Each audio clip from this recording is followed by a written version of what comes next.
All right, good morning, everybody. Tenwin, Lord Brownbear, good to see you, and everybody else. Oh, sorry, I don't even know where to begin today. I am just glad it is Friday. I am so glad it is Friday. I'm looking forward to tomorrow and having a nice day off, and I'm looking forward to Sunday because we will be finally beginning our Pathfinder Kingmaker playthrough. That said, again, I appreciate that I've played Age of Wonders. This was a great suggestion, Tenwin. I'll definitely be returning to it. I might also play a little bit of it off stream with just like non-story related stuff because I went looking for more information on this caldera and on the next story mission, and the general consensus is that yes, the first couple of story missions are just kind of meh, and then you hit this thing and the next one and it's absolute garbage. That seems to be the consensus. The next is really harsh. Yes, that was, I literally went looking for suggestions on Crimson Caldera, and half the discussions immediately denigrated into, man, Crimson Caldera's bad enough, but fuck the next mission. It's kind of sad when pretty much everyone agrees, oh, we hate this. Why? But we will keep trying. We will keep trying for now. I gave no guarantee, because here's the thing. One thing I did find out is that around turn 60 or so, at least based on a lot of people's suggestions or a lot of people's experiences, one of the AI, if I recall correctly, the one that's over here, will start rushing a mana victory or a magic victory, and that's usually when it's a case of, oh, you better have taken care of like at least 3 or 4 of the other enemies, or else you just lose because you're not going to get to them in time. So my tanking strategy of being down in the underground and ignoring what's going on the surface until I'm ready to strike doesn't really work with that.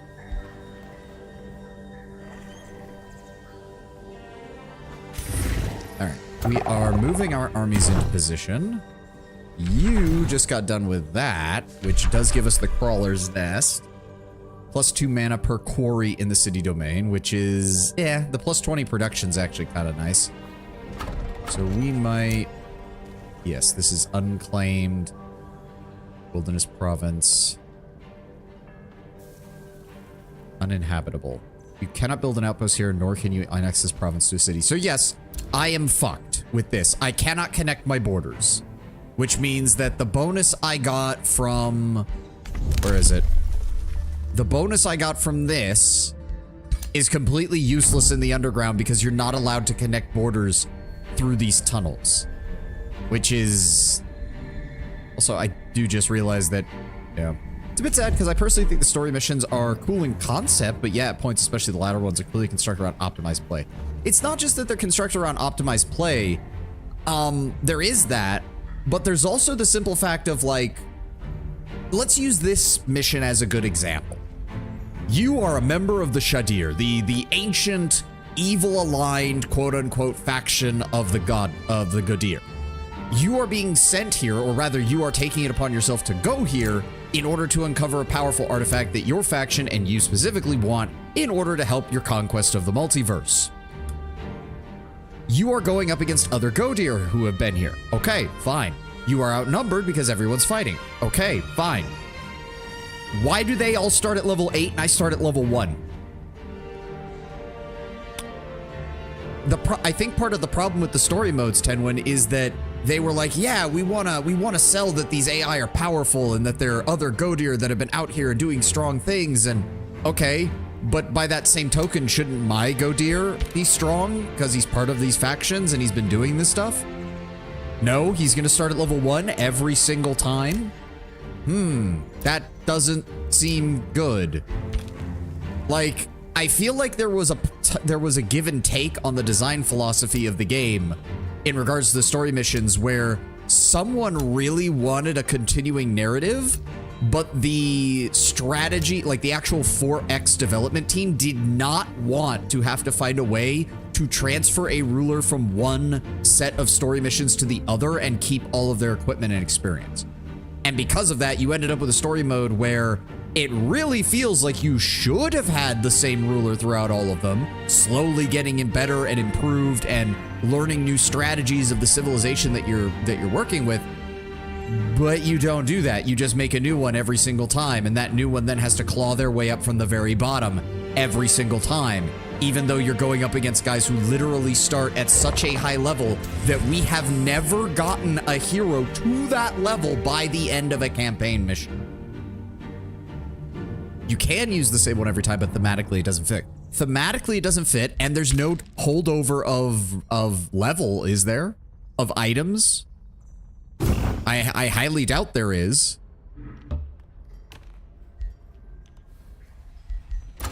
All right, what else are we trying to build here? State Hall, the Mint. We're actually doing okay.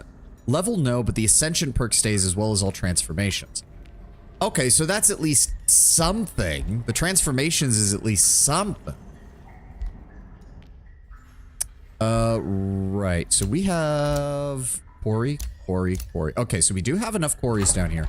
We can start the building of, where was it? The Reaver Manufactorum, right? Plus 10 gold and plus 5 draft per adjacent province. I really wish I could double down on that. A Rune Carver's Camp and a Reaver Manufactorum in the same province would work great, but I can't do that. All right, well, Reaver Manufactorum is more important. We're going to build it here because we're going to be able to get mines or quarries all around it. Oh, and we only need 12 to increase production, and that increases our draft to 92, which just barely gives us enough that we can start producing tier 1 units in a single turn.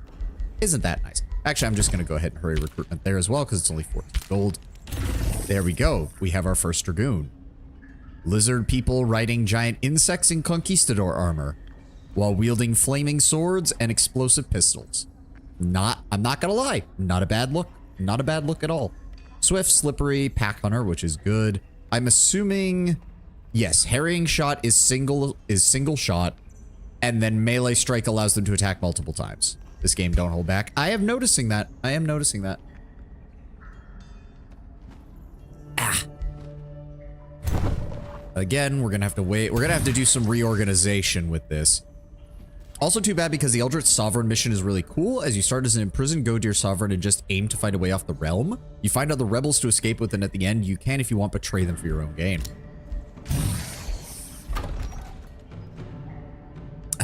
What else do we need? We are saving up for that. That's going to be 10 more turns. We got plenty of time before that's needed. Special improvements, siege slot skill. All currently active units permanently gain +1 defense, +1 resilience. Definitely a good idea. So how do we... I don't even know how we want to do this, because it's going to be a couple of turns before my lord gets over here and we can fully reorganize this army.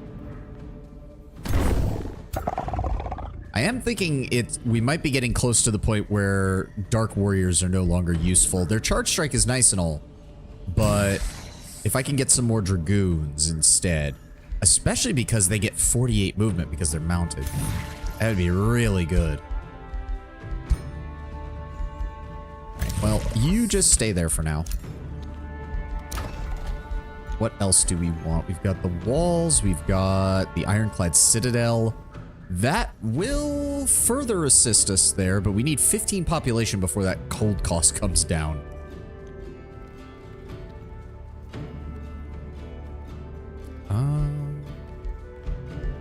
What else do we need for this? We need one more quarry for this, and that will massively increase our production.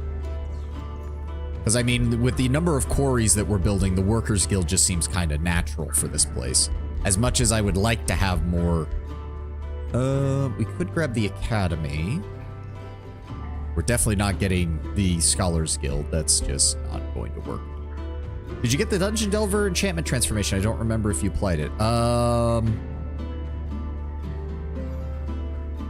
Thought we did. Oh, we did not. Raiders of the Deep. There we go. That'll give us +1 defense, +1 resilience. I am thinking if we repel the raid that's coming through here, because supposedly a raid is coming, we'll probably amass our units and get ready to deal with the free city that's over here. I might just outright conquer them. That'll get me my 3rd city, and then I'll have an incentive to actually grab the... Oh. That's repeatable. Oh, I didn't realize that. Wait. So wait, are the rights? No, that does not say repeatable. So this does not give me, this does not make all of my units forever +1 defense and +1 resistance. This just means that all the units I have right now get it. And anything I build afterwards is going to be inferior to that. I don't like that. I really don't like that.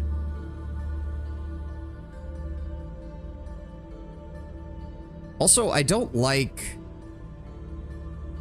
I feel like there's some UI discrepancies here. All the other rights, the magic, like basically the stuff that you spend Imperium and get an instant benefit on, have these hexagons as their outer level, as their the ring around them rather than a circle. Except this one. It's a circle. So I just assumed it was something that you just unlocked and got a +1. Not... Yeah. Your city cap can be increased through Empire Development. Yeah, okay. Okay. Still need to save up Imperium for that. And unfortunately, there's really not many ways to increase your Imperium. There really isn't. Alright. Well, we still need you to be building stuff, so... Let's go ahead and just get more gold. I'm gonna need it if I'm gonna be building Dragoons. Speaking of which, just get me a second one. Let's go.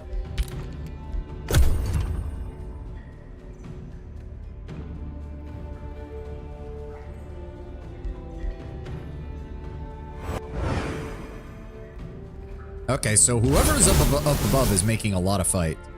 Oh, was that? Yeah, that was the dungeon transformation, which makes things a little bit better. Imperium is very precious, especially if you go evil. If you declare unjustified war, you take an Imperium nerf. Yeah, I've noticed that. To be fair, the AI, even if you're playing an evil nation, seems pretty war hungry, so it's not that hard to kind of goad them into fighting you and let them take the hit. Oh, this doesn't cost anything. Oh, that's nice. All of our units while underground. Above ground, we deal more damage. Yes, please. Oh, that's cool. It puts a little torch symbol above their head. That's nice. And we're still working on the Silent Barracks. Fortification health per adjacent dungeon province. +3 city stability per adjacent dungeon province, which is... I mean... Even if that only counts the stuff that it's directly bordered to, that's what? 1, 2, 3, 4, 5, 6, 7. That's +21. Like, why is it that the megalomaniacal industry colonization force are the guys who have the highest stability right now? Oh, good. You are still insanely low on food. Let's just go ahead and grab you. Oh, no, we do want to make our way over here. So that way we can get the production bonus. The problem empire is on the far eastern edge, so you could try and find an entrance close to that, prepare armies of claymen. Doubtful that it'll work. Yeah, especially before the end of the day. I mean, I'm going to operate under that assumption in case it does happen. As I said, my main goal right now is repel the raid, if it's even still coming. And then we will excavate this way where we know a free city is. We're going to conquer them. Then we'll double back onto this side and start moving this way, because this is also the first map that has had a full-scale underground, and the realization that there's quite literally double the amount of real estate on this map compared to the others is a little intimidating. I am still insanely pissed off that I cannot just... I hate this. And I don't even know why they would do that. I don't even know why they would do that. Why would you make it so that you can't connect your borders underground? Oh, wait, what? Okay, I guess that did increase my mana. Oh, that's a problem. Shit. We need to get... First off, is there anything we can do to get more mana income? Yes, there is. Get working on that. Secondly... I need you to grab this farm so that next time you level up, we can grab that conduit. Because apparently the game lied to me, and when it said that there was no increase to the upkeep cost, that was a straight up lie.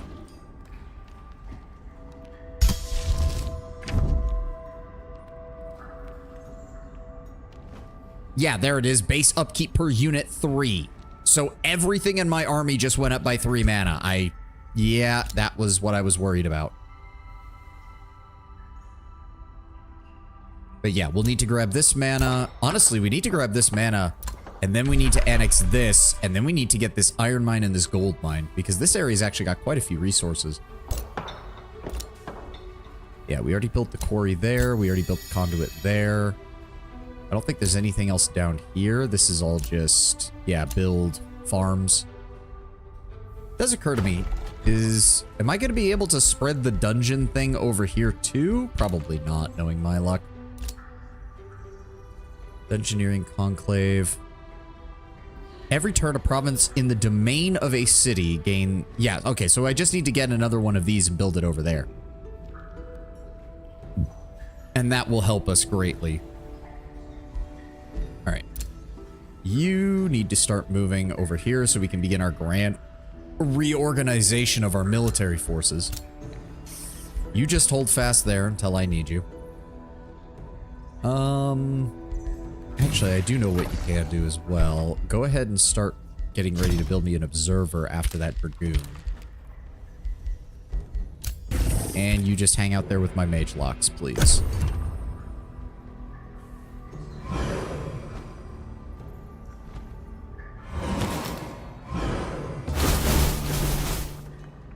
Okay, so I'm assuming that province just got transformed as well, which is going to further improve our stability. I think. Yep, dungeon, fungus fields, clay floor. Yep. So it's doing a good job transforming everything. It can only do it within the domain, so that's going to take a little... It won't take that long. The city only has like 11 provinces. Yes, low mana income, believe me. I am aware, game. Unfortunately, Jesus Christ, 162. I can't afford that. Not right now. Just keep moving. Why? I don't like that sometimes the game builds roads, but then when your guys move through the provinces, it's like, yeah, no, those roads actually don't work. It's easier to go this way. I don't like that. I really don't like that. At least by giving my whole army cave walk, we're now keeping most of our formations pretty close together. I think this hero's the only... Actually, you can just keep moving on your own then. It's fine. Yes, I know, low mana income, working on it. Oh, and that's only gonna get worse as I build units. Shit. After we get that mint done, do we have anything? Oh, we don't even have a conduit in this area. We do not have any mana in this. Yeah, we don't. Or I guess we did, but I built the dungeoneering conclave on top of it. Shit. I should have built that first then. Well, that's not good. That would have been nice. Oh, what was the last? Spelljammer actively takes mana away, so we don't want that. Rune Carver Camp. I suppose if we get all this set up with the Reaver Manufactorum, I could start annexing these provinces, turn them into quarries as well, and then put the Rune Carver encampment right here, which would then pair off of all of these and would get me quite a bit of mana from that. I hope. You're building the Lodestone Foundry, and then after that, you need quarries in order to build... Honestly, I don't care. Just get working on that Lodestone Foundry. We need it. More mana, please. Room of Recall is neat, but not super useful. Yep.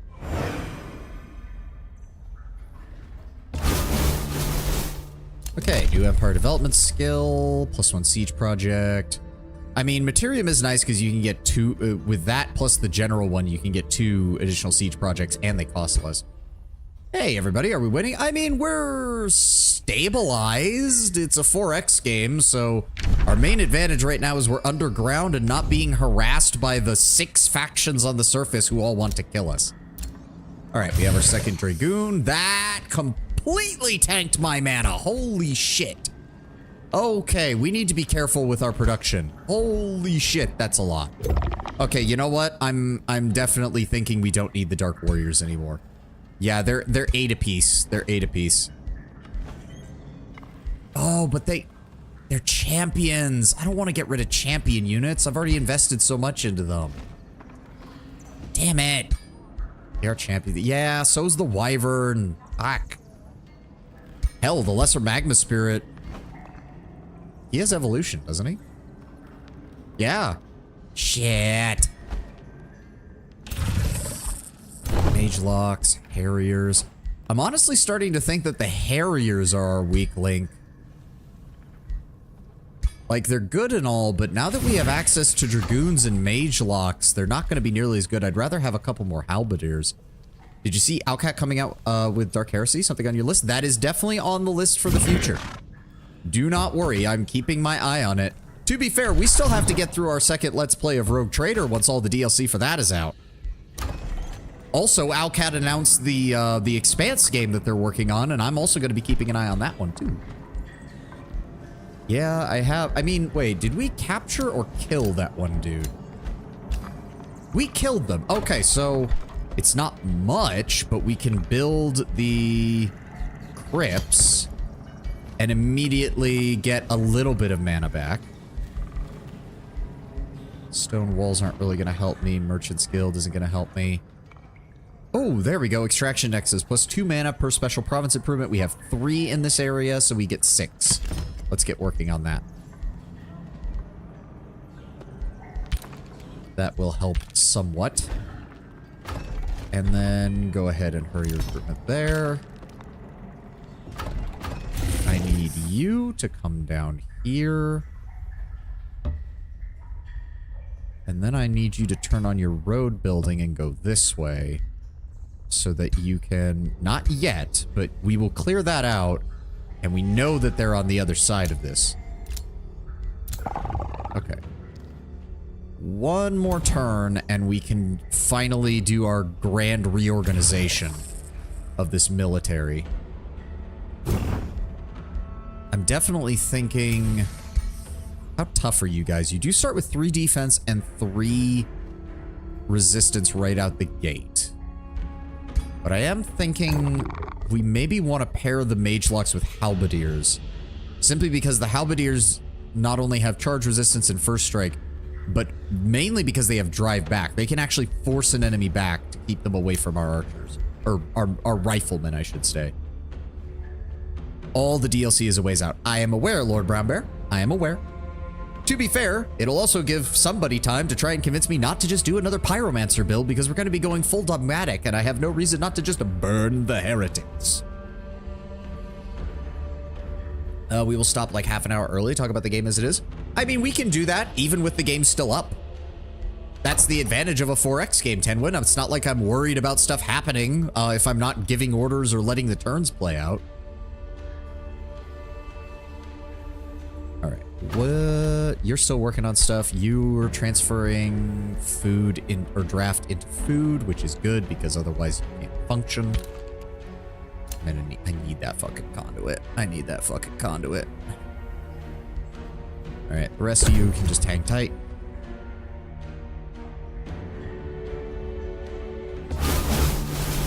Another dungeon province. Good. Oh, they want me to... Oh, this is Gorilla. That was the person we saved. Right. They're a defender, prospecting governor, and a prospector. Clear a resource node. Fortifying governor, glory seeker. What is that? A battle saint and a ritualist. Took roughly 1.5 years between the announcement of Rogue Trader and the release. That's true. Question is, what comes first? All the DLC or Dark Heresy? Let's be brutally fair. You don't want to stream an Outcat game on release. Yeah, let's be honest. It's probably not a good idea. Or at the very least, just not first day. At the very least, give it about a week, just so they can get the absolute worst of the bugs under control. Tragic, welcome, welcome. Good to see you. Good to see you. And thank you for accepting my commission on VGen. It means a lot. I know you said you have a bit of a wait list right now, but trust me, there's no rush on any of that. There's no rush on any of that. All right, so how the hell do we... So I am thinking we keep the defender with our mage locks. Which means what I want to do... Let's take our other mage lock. Oh, I can't even get him there. Move you here. So we're gonna move you there. We're gonna move you there. And then I want to grab you. Or do I want... wait. No. I have... No, that's right. Let's take those mage locks. Or not mage locks. Take the dragoons out. Grab you. And grab... Nope, no. What's he be... Hold on. This is... Stone Spirit is good too as a defender. So yeah, we're gonna go with that. Well, do I... Hold on. What? Subdue, patch up, defense mode warding. Marking blast. Okay, actually, I think I know what I'm gonna do. It's because we already have a hero unit in here. Oh, I can't. Okay, send you over there. I'm gonna grab the Overseer. Yes. So we've got our hero and our halberdiers to act as a front line. We've got 3 units of mage locks, and we have an Overseer who can provide marking support. That will be our, I guess, mainline force. And then I'm gonna take the Stone Spirits and the 2 Dragoons. Let's split off the Harriers. Unfortunately, I can't merge these guys because they don't have enough movement. That's fine. I'm gonna take the Dark Warriors. Yeah, okay, yeah, we'll pair up the Dragoons with the Dark Warriors because they can actually keep up thanks to their sprint ability that they have now. And then that leaves us with 1 more polearm unit.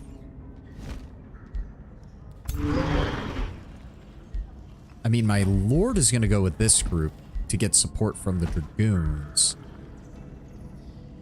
Oh, sorry, I wasn't looking at the chat. Thank you for commissioning. I'm really looking forward to working on it. Love your design. Thank you. I know a lot of people have been ghosted by artists before, but I pride myself in always getting my work delivered on time or early. Only ever request an extension on occasion. All I ask is that you just be open with the communication. When I got my character sheet first done, the artist had to take a short delay due to some personal stuff. I just needed them to let me know. That's all. That's all. Thank you very much. Still has PTSD from the release of Rogue Trader. Act 4 to Act 5 was essentially not traversable. Yeah. Not sad that I was, that I played slowly enough at the beginning when I played it off stream to avoid all that.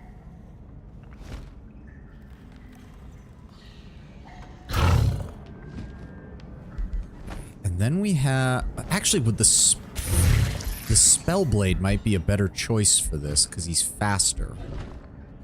Well, actually, no. He's about the same. The Fire Evocation's main... inflicts all 20% of all damage. Cascading Evocation. Deal damage to the target and all connected targets. Focused Aggression. Plus 10% damage per stack of marked. Ah, but he can't apply marked on his own. That's the problem. Yeah. We need units that can... Okay, so... Okay, if that's the case, we might actually... We keep you. Put the halberds over there. Put the halberds over there. Yeah, actually... Okay, I can't move my guys. I wish you could just move units between armies without having to actually use fucking movement points. Keep you guys there. I am thinking the Harriers might be... Who's the... Man, despite being in a lot of our battles, the Harriers are actually further behind than a lot of our other units are as far as their rank goes. I might scrap the Harriers then. So we've got you, we've got you.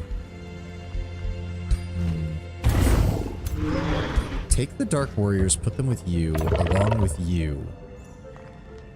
So then we're going to merge these guys. That will give us the Stone Spirit plus the 2 mercenaries for frontline duty. We'll have the Dragoons that can provide fire support and charge into melee.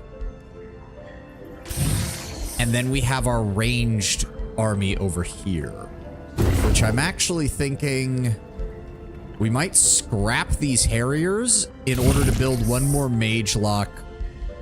Ooh. Because the other advantage of the Defender, if I recall correctly, he should be able to, yes, 60% chance of inflicting marked with a melee attack. So he can run forward to draw enemies' attention, attack people to get marked, and then our Mage Locks can open fire on them. Same thing with the Overseer. Morning, Sav. Hope you're having a good day. I am, Kataka. Good to see you, buddy. Yeah, okay. So what I want is another Mage Lock? Or, ooh. Pyromancer has a chance to deal burning. They can't do extra damage with marked. Interesting.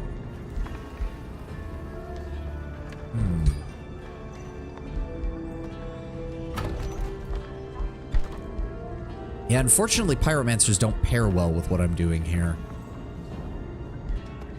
But God, they do a lot of damage compared to the Overseers.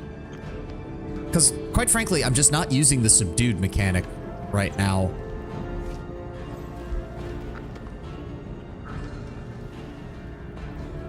Focused aggression, 10% damage stack. I'm thinking we build another Mage Lock. They're also not as expensive as the Dragoons. The Dragoons are 14, they're 9 for the mana income. And I think what we do is we disband at least one of the Harriers. Yeah, that nearly solved our mana issue. I'll keep the other 2 around as a backup force. But yeah, that'll get merged there. And then, what do I want as part of this guy's? Actually, a Pyromancer would go great in his army as well. So we'll start working on that. It does cut into our supplies quite a bit, but that'll be good. His army's kind of all over the place, but it's meant to bring just a little bit of everything. We're going to combine those next turn. This guy will be solidified in there, and then we'll head out towards that free city. Yeah, that's the plan. That's the plan. Invest your Imperium. I would love to, game. Maybe if it wasn't so expensive to raise my population, I would do that. Because right now, +1 siege projects isn't bad. Plus 2,000 gold isn't bad. Consolidated industry we picked up. Special improvements grant +5 gold. Can't wait till you get redeems because I'm saving up so many points. Everyone has. Again, I wish I had something for them. I am gonna start working on getting what you suggested though, Tragic, which is the claws and the insect mouth set up as a as their own redeems. You know, just try out something. I don't have much, but I can try to make it work. Hydrate and stretch redeems are good to start. To be fair, I've never really had that issue. I always stretch during the ad breaks, which is once every hour for 3 minutes. And I pretty much always have gamer sups next to me. In fact, I usually drink at least 2 servings of it over the course of a stream. I have seen enough VTubers and just streamers in general forget to drink water, and I am well aware of the dangers. Recently saw some advice that a GIF of your own model could make a good emote. If I knew how to make GIFs, I have 350,000 points. Holy shit, Tenwin. God damn, man. To be fair, you are here pretty much every single time I stream, so I can't really blame you for that. All right, we don't really need that. Forced march, no. Units in vision gain +2 vision range plus... I guess we could spend a little bit on that and get that. It is just a straight bonus. There we go. Extraction Nexus. Lodestone. Okay, that's all getting built. You just hang out there. You just hang out there. We're gonna finish our reorganization.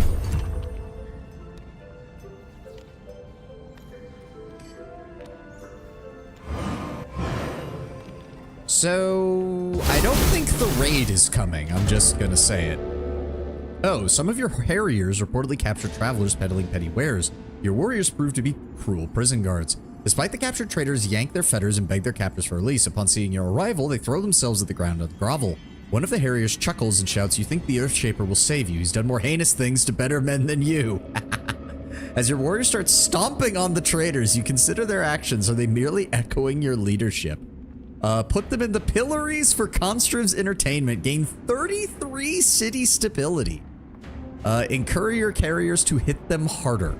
Sell the traders to foreign slavers. Free the traders and compensate them for their maltreatment. No, nobody cares. We are an industrialized civilization of underground snake men who kill and fight people. This is, the morale's not really that useful. We actually have good stability, so, I hate to say it, but, I could use the extra cash. Bye-bye. Spells ready to cast. We have awakened tools again. Can I afford that over here? No, not yet. Once we get the Dungeoneering province set up over here, then we'll be able to take full advantage of that. Yeah, I'm gonna be honest. I actually don't like this uninhabitable, like, feature. Like, I get having, like, restrictions, but I don't like that it can just be like, oh yeah, you set up this city, but these areas are just off limits to you. You're not allowed to use them. I really, no, I don't need another hero right now. I need to get my actual armies up and running. Okay, good. Selling those guys allows me to pay for the mage lock now, and we can get the pyromancer here pretty shortly. So you move there. The mage lock can come down here. In fact, what I want to do is I want to take you, split you off, and block that.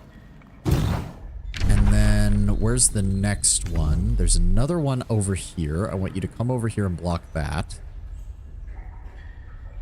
Wait, what are you doing? Stop that! Harriers and prisoners look at you confused. You're kicking the wrong way. Aim for the fat and muscles, do nothing. Aim for the spine.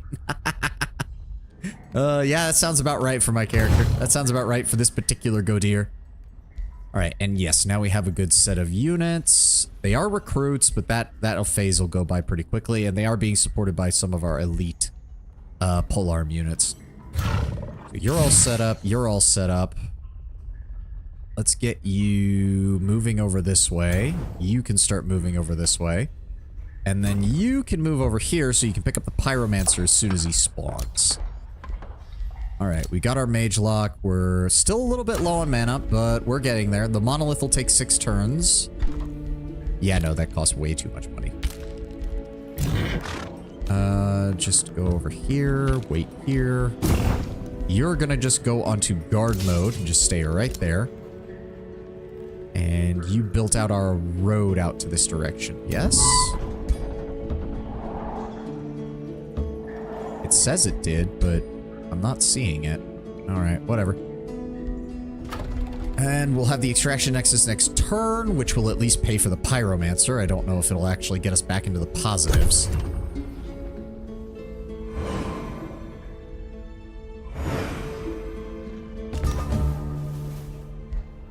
Heroes offer to join.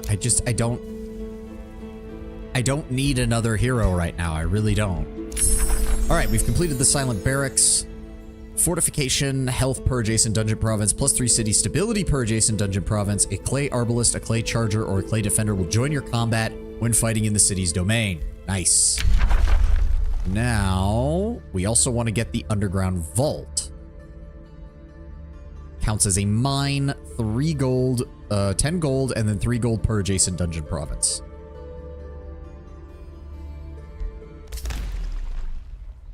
Oh, right, you want the clay foot. Can I... Yeah, shuffle research. Shuffle research. Shuffle research. Shuffle. There we go, clay forge. Oh, that was painful. Alright, well, if that's the case, we need to double down on getting some more resources.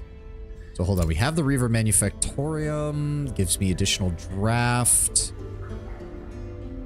per quarry, forester, or mine. So let's just go ahead and attract population. We're gonna grab the mine over here. That'll also get us some mana, thank God. And then, that's 126. I've got to get more food production. Well, I want to get more food production, but right now we need to get this conduit and we need to connect to the crawler's nest so that we get the resources from that. You are coming down here. You are heading over here. You're getting set up here. Where's my king? There he is. Okay, okay. See, because it's just baffling to me. Like, the cities max out at 30 population. Are we even going to have 30 provinces in this area? What are we at? 12, 13, 14, 15, 16, 17, 18, 19, 20, 21, 22, 23, 24, 25, 26, 27. No, this area cannot actually support a city of 30. It doesn't even, it can't, because you can't expand through these areas. I mean, I guess, okay, that'll be 28, I think, but that's still not there because we still can't. Is this also? Yeah, this is also counted as uninhabitable, so I can't connect borders through this. I hate that. I really do. And the Pyromancer, 96 gold, that's fine. No, get moving. There we go. All right. We have our full force ready to go. What turn are you on again? Turn 48. Sorry if I'm blocking it down here in the lower corner. But we are on turn 48, which means everything's probably going to go to shit soon. All right, let's do something stupid. We know that, we know that there's a city over here. Let's just go ahead and excavate it. We got problems on our way. Everybody's ready to go. We've got a full 3 stack of units here. We've got guys blocking the entrances here. We've got guys who will be blocking the entrance over here in 2 turns. And we've got a scout blocking the entrance over here. And maybe it doesn't actually goes to shit in 12 turns. As I said, it is random because of the AI. The guys just said that usually around turn 60 was when they started.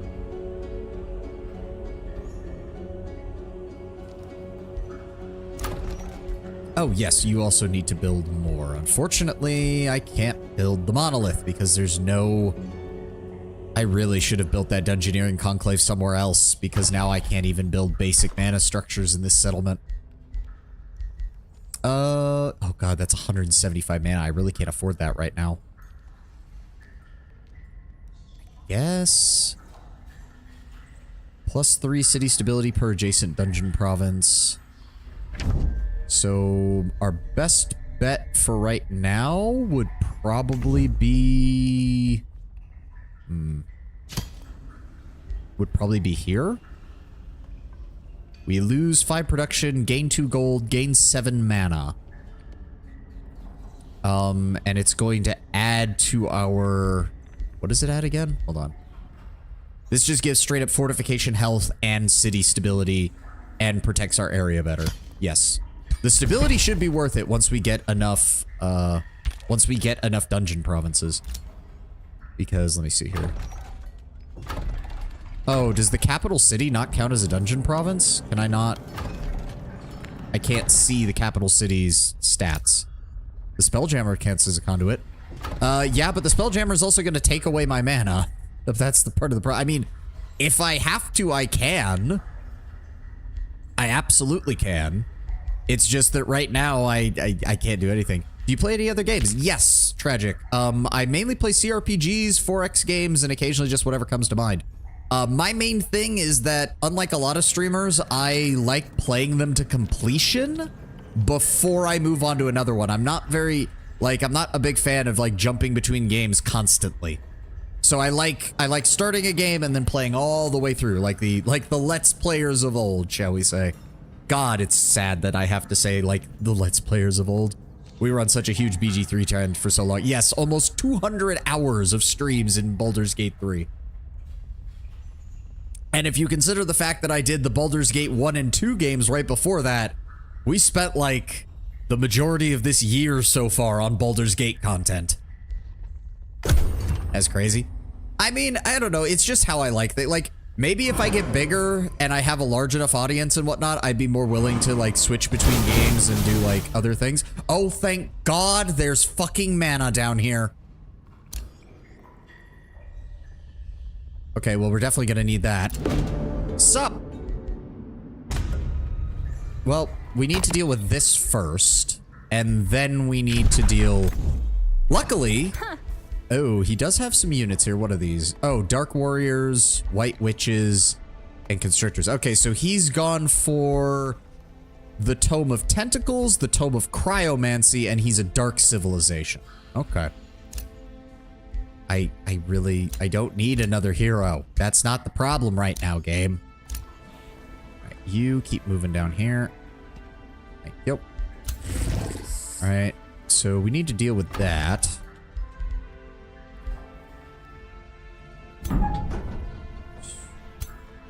Is he gonna come right at me? I'd actually like him to do so, just because if we can clear that army with our 3, that's gonna make things a lot easier going into this area and conquering it. 11 population. Yeah, he's gone heavy shadow, heavy astral, and then a little smattering of order. And if he has 1 dot in order and 1 dot in nature, that means he probably grabbed the, what is it? The no, not alchemy. Alchemy is material in nature. Order in nature was the Fey tome, wasn't it? Like the Mist tome or whatever? I think. Alright, well, let's move you guys over here, and move you guys over here, and there we go. Oh! Oh, yes, please, give me your mana. I'm actually, yeah, I'm fine with that. Give me your mana. We get even more mana, and we picked up a Crown of Accuracy. Good, good. There we go. Probably just has 2 society traits or something. Yeah, that could also be the case. I mean, if we, let me see here, the Little Overseers. Okay, yes, so he did pick up the order from his Relentless Crusaders. But that does mean he picked up the... He did pick up the nature from something. He must have gotten a tome of something that gives nature. Okay, we want my king on the front because he actually has our heavy-hitting defense units. And then I'm going to turn you on, start building roads to make things a little bit easier for us. And then you guys move up, you guys move up. Actually, just go ahead and do that, turn that off. I need to get you out of range, otherwise the game will try to have you reinforce when I'd rather have it reinforced with a full stack. Lukansk has low stability. Shit. We're probably gonna need that at some point. Oh, yeah, I guess we just need to grab this. That's unfortunate. Well, oh well. It's also gonna make it a little bit more difficult to grab. Yeah, because that automatically takes away 5 stability when that happens. So we need to get this place... We need to get this place finished on the monolith to stabilize my mana situation. Then we've got to get that town hall done so we can get the tavern. Luckily, the mana's not as much of a priority. We do finally have a positive, and we just found this. The problem is, if I build a conduit here, that's not going to pair with the Reaver Manufactorum as well, which is annoying. But oh well. Random epic music, despite nothing really happening. Please just stay there. I want to kill. Oh, you're coming to me. Oh, insert JoJo meme here. Oh, you're approaching me. Okay, we can play that game. The most epic of things might be happening on the surface. We don't know. Fair. Is that a motherfucking JoJo reference? It was indeed. I made a motherfucking JoJo reference while drinking out of the GamerSupps JoJo cup.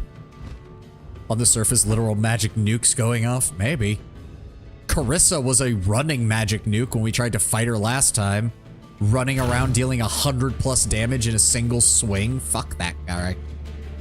Alright, let's go ahead and move our spellcaster up. I want my own Dark Warriors moving on the flanks over here. Keep our Pyromancers close by with our Flame Spirits. And keep the Wyvern close to my commander. Let's go ahead. I want you guys moving up. You guys moving up. Go. He can defend them. Go. Dragoons. You'll move up on this side. I'm pretty sure they could move to their max and I think hit us, but they're gonna be at long range to do so. It's almost September? She's beginning to thaw. Oh no, yes. I don't need to be reminded of fucking... I used to work in retail. I don't need to be reminded of that song. Oh good, I can move my defender up. He can also provide a defensive bonus to them. And then we move... There we go, offensive formation. Oof. Okay, this difficult terrain over here is being a pain in the ass, keeping my mage locks from moving up. I've already seen a few beams of people hearing her voice on the winds. Oh, nice. So yes, they start, thanks to Raiders of the Deep, they start nicely with 4 defense and 3 resistance right off the gate. All right, everybody just hold fast.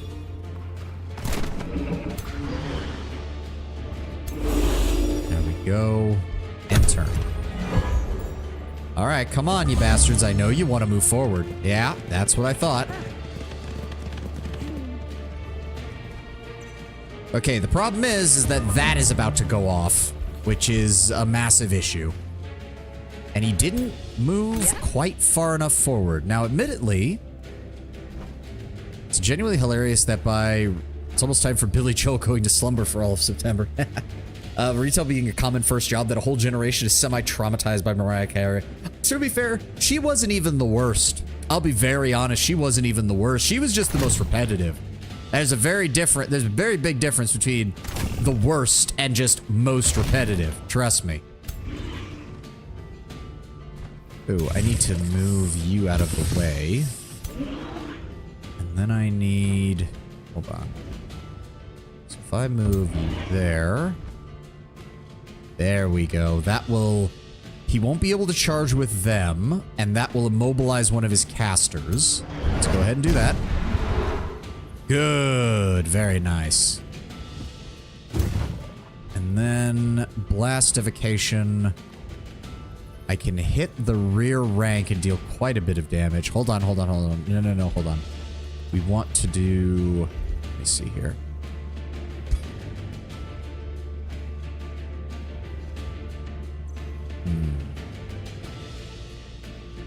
Hold on, what do I... Is that really all I have? I also have Immolate, right. Units in a 1 hex radius sustain 10 fire damage and 50... Okay, I know exactly what we need to do then. Okay, I know exactly what we need to do. We're going to ignite one of their rear line units. Good, burning. Then I need to channeling ritual. Then I need to blast evocation the whole group. That should inflict burning. Yep, on all of them. Nice. That won't help against Carissa and everything. I know. And then we immolate, because that deals damage to everything in a 1 hex radius and deals additional damage because they have burning. There we go. There we go. And then... I need to move you up. You can also chain that fire evocation across the board on them. There we go. Everything takes down. Yep, it just chained it all the way across. We can then hit them with a quake, which is going to hit the entire group.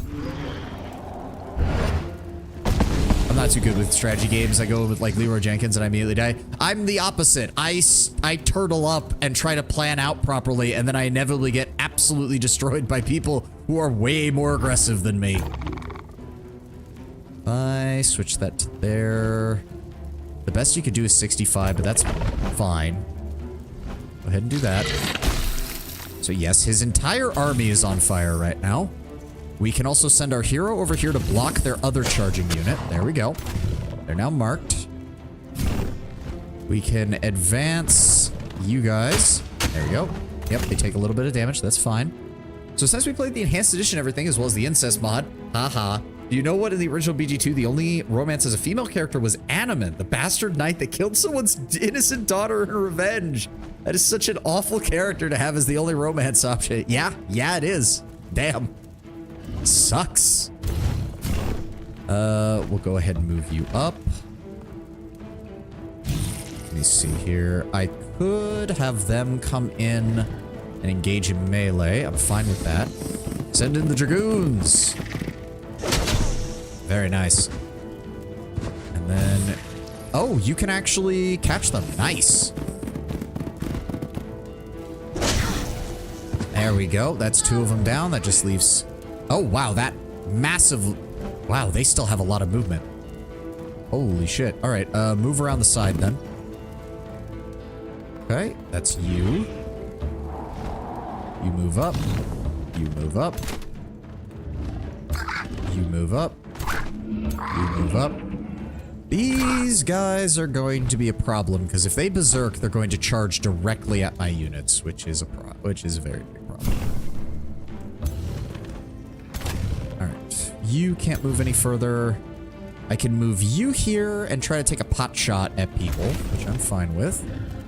We can kill them. 15% chance on them, 50% chance on them. Go for... So there's only 1 Dark Warrior left. I don't mind leaving him alive given 55%. Try it. Good. Good damage. Good damage. The Dragoons... Oh, the Dragoons don't... They don't have... They don't have a defensive mode? That's interesting. I did not realize that.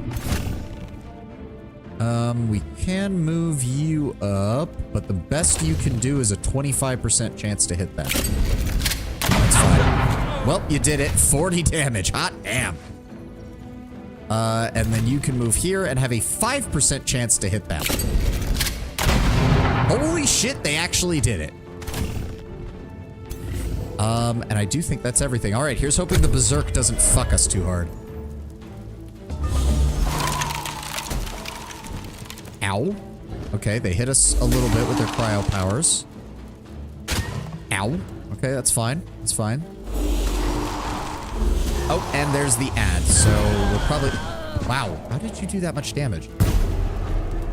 Where's all this damage coming from?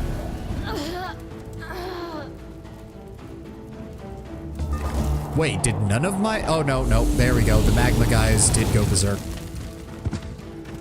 And so did the pyromancers. But they were able to get in range, and that's all that matters. I would like to stop for the ad break, but the game is deciding that no, just keep opening fire. There we go. Okay. Well, it didn't result in any of our guys dying, so... No, stop! Why are they still attacking my guys?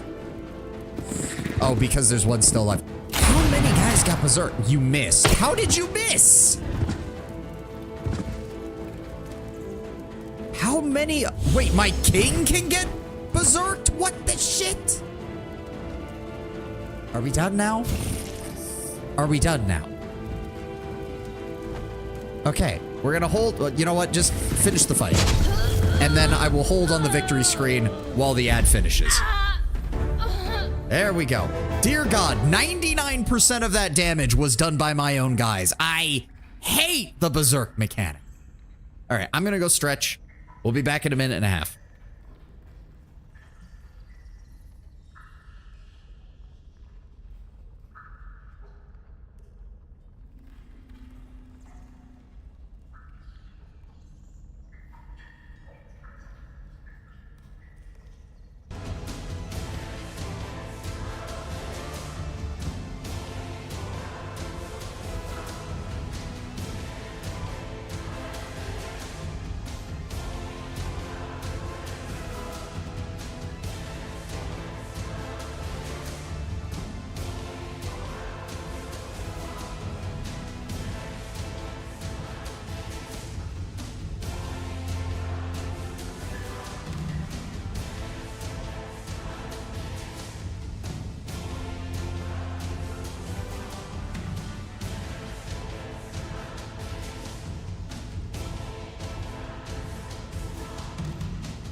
Now, to be fair, to get back to what you were saying about Baldur's Gate 10 win, I did look up Animan's, what happens with Animan if you go the other route with his quest, and he's way better adjusted if you do that. He is much less of a total asshole. Like, night and day levels of difference between the character, because I saw a lot of people when I was reading on it being like, oh no, if you do the right path with Animan, he's a great guy. Total bro, and one of the best clerics in the game. Because he also gets like +4 to his wisdom for finishing his quest in that way. So he goes from being a mediocre fighter cleric to being one of the best.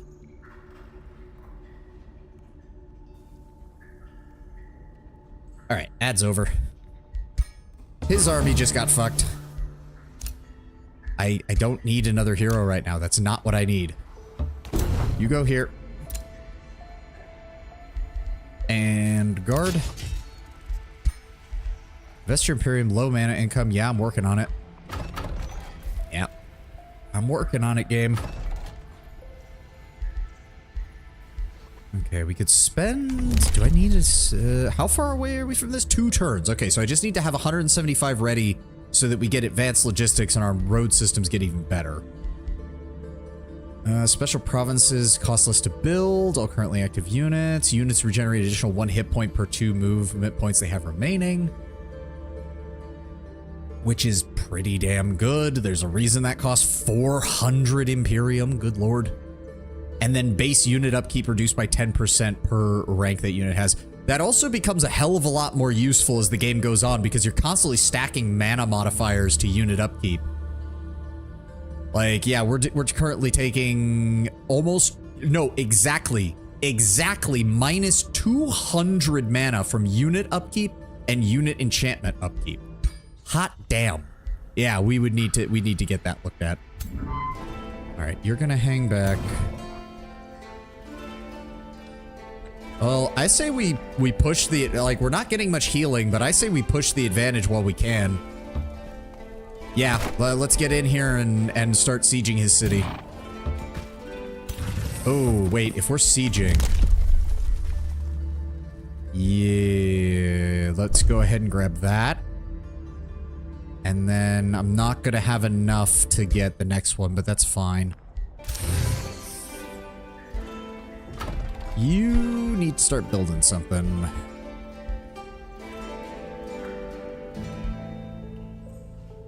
Merchants Guild. How do we... Oh, we need farms to boost that, and we need foresters to boost the estate hall. I guess we have enough for that right now. It's a little bit more Imperium, a little bit more vision range, please and thank you. That'll also allow us to get Materium or Chaos Bolstering. Oh. Good to know. Low mana income, I am aware. Game, working on it. This thing is going to take a few more turns to be finished. And enter.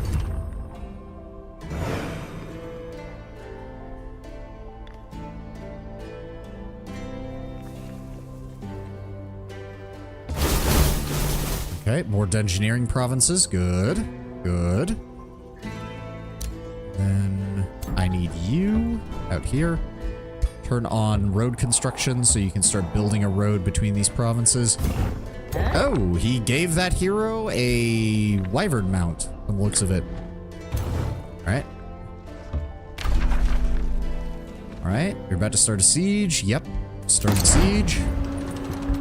We get 4 siege project. Ooh. At the start of the battle, gain 2 mage lock cannon units that are on your side until end of battle. Ooh, that's good.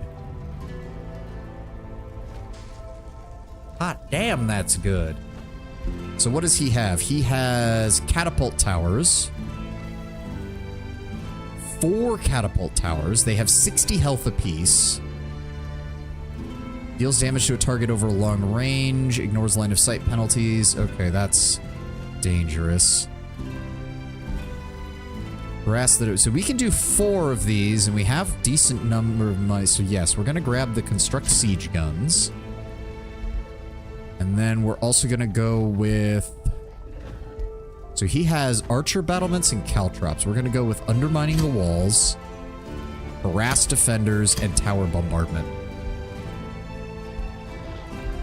3 turns until breach. Let's start pulling everybody up to get in range of defending this. I don't think he'll have another army because most of the free cities usually don't have more than 1 army or so. Go ahead and turn on road construction. Let's get our roads built out this way. I don't need a hero right now. I'm trying to get the rest of this done. Thank you. Oh, that's bedrock. They just have a column of bedrock sitting right next to their capital for some reason. Oh, they started with Fireforged Stone. Oh, that'll be nice. And look at this. They've got mana. They've got iron deposit. They've got another iron deposit. They've got a gold vein. They've got another mana node. All right, this is going to be a good province. We're going to be taking this over. I need to start stockpiling Imperium so that we can take it from them. Since the observers are constructs, I imagine a tiny roller behind it constructing the finely paved road. I mean, I wouldn't exactly call this a finely paved road, but it's certainly something. I mean, they become paved roads, as you can see. When you get the dungeoneering, or when the dungeoneering stuff finishes building out, it does become like a proper dwarven hole. Actually, yeah, I really like this. They build, oh, that is so cool. They build like reinforcements along the bedrock. Where the actual, like, you can imagine that that's where the actual dungeon city is. Oh, that's very cool. I like that a lot. I like that a lot. That is really cool. All right, well, and turn.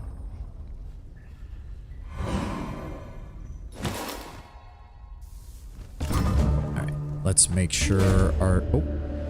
During the siege of Loxol, your scouts return with exciting news. We found a weakness in the southern wall, my Earthshaper. The scout proudly proclaims after catching his breath, the foundations are crumbling and it's barely being supported. All it will take is a concerted effort to tip the scales and the wall in our favor. 80% chance that they take 12 fortification damage. Put some extra effort. Production in Loxol is blocked for 1 turn and they take... Oh, wait. So it's just... So that has no downside. That has no downside whatsoever. And I don't even have to risk it. Okay, do that then. Put you here. There we go. They are now counted in the actual battle tally. And we'll do the same with you. There we go. Oh my god, they have another mana node? Look, what the shit? They started... They had 1, 2, 3 iron deposits, 2 mana nodes, and 2 gold mines literally adjacent to their fucking sorry, 3 mana nodes. What is this bullshit? You piece of crap. You absolute jagoffs. Alright, keep building the road. We need to connect all of this. There we go. Alright, well, turn that off. Fall back so you're not counted in the reinforcement totals. I don't need you taking up a slot that is reserved for my 2 other main armies. Hey. Also, he doesn't have any healing abilities, so that preliminary bombardment is going to be great for dealing damage to him. Alright, we built the wizard tower. We're still waiting on population. I need to make sure we're saving Imperium, so I can't afford to do anything like that. Province is about some true managed democracy. God, I need to play some Helldivers on Saturday. Like, I only play it sparingly because I just don't have a regular group to play with. I need to unlock the ODST stuff. I missed the Killzone Helghan stuff. I am not missing the ODST stuff. Absolutely not. Absolutely not. Yes, I know I have low mana income. I'm working on it, game. Also, we finally have more war spoils. Isn't that nice? Breach has been made. Oh, we already got it. Nice. I can't do anything about that. You just wait there. And 547 to 2400. Let's go ahead and attack. There we go. We're still dealing with the fucking domain of mayhem bullshit. All right. Let's do this. Oh, that looks so cool.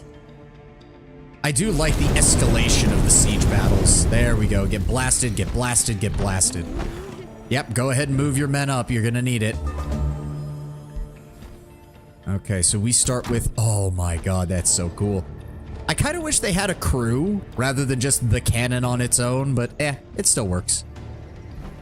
It has a 5 range, and it can only attack on its own, unfortunately. Can I... Hold on. Can I teleport you up there? No, you can't use it on the first turn. Shit. Alright. Okay, so then I need to keep this back, otherwise he will just bum rush. He will just bum rush that, if I'm not careful. So I'm thinking we send our mage locks to try and deal with some of this, I don't know if they'll actually hit. Oh no, oh my god, they do so much damage. Fortunately, you even get in range? You cannot. Ooh, and I need to be careful. So you can move here. That's about as far as they can go. And then, again, I want to draw his units in. And they don't really have the range for that. Can't cast any spells. That's fine. Gotta be enough of us here to team with you in Helldivers.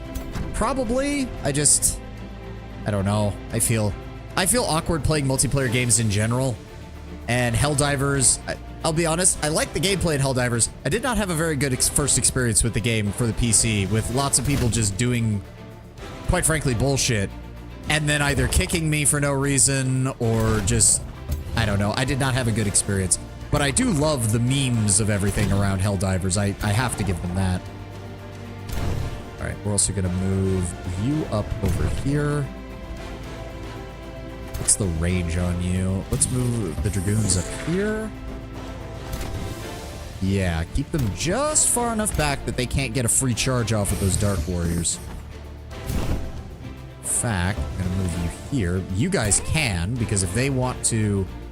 If they try to run at us... Yeah, if they try to charge that, my halberdiers will stop them dead in their tracks. And as for the rest of my army over here... let's go ahead and vaporize that. There we go. And then you guys can move up. And oh, they evolved! We now have a full-sized Magma Spirit, and he gets to use Incinerate too. Nice. Send the birds in. Send the Pyromancers in.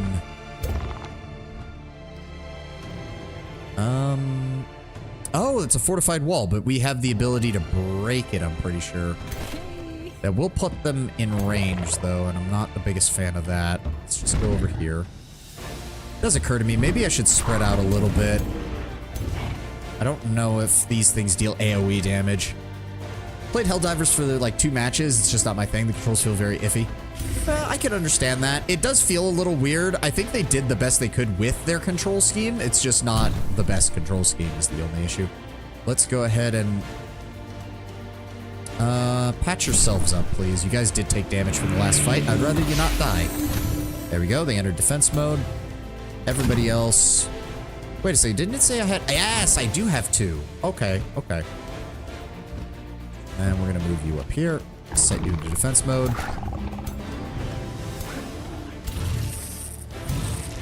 Oh no, they do have defense. I don't know why the Dragoons couldn't defend in the last mission. There we go. And end turn. Alright, here they come. Yep, he's going to use an AoE. Sunder defense, sunder resistance, weakened. Ow. Okay, yep, lots of lightning damage. He's going to run his Cryomance, and they have... Okay, frozen. Son of a bitch. And then he's going to shoot... Yep. Oh god, here comes the artillery. Ow! What the shit? I thought it didn't... Okay, I guess it does hit everything in a 1 square radius. Ow! Okay, my hero now needs to get the hell out of there because he's already about to die. So same thing with my God King guy. Well, we did disable their charge, but we took a shit ton of damage from that. I was really expecting his hero to move down, but... Oh no, he's a full mage caster. I should have realized that. There we go. Go ahead and vaporize that tower if you would, please. Thank you.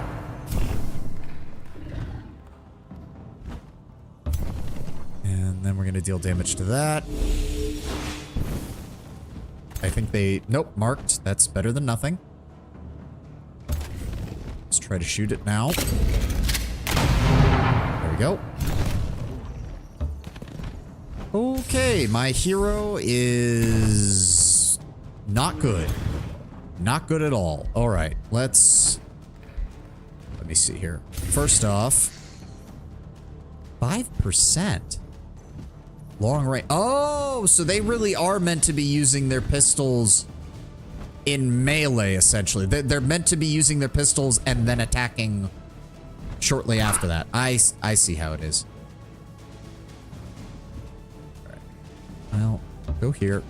Oh, they can't. You know what? Just enter and then you're useless. Let me see here. Go here. How is that gonna... What? Hold on. I need you to go up here. And then I need you to go over here. And then you go over here. You guys... Come on, take it down. You missed, and you grazed. I need you to lock down those guys. Thank you.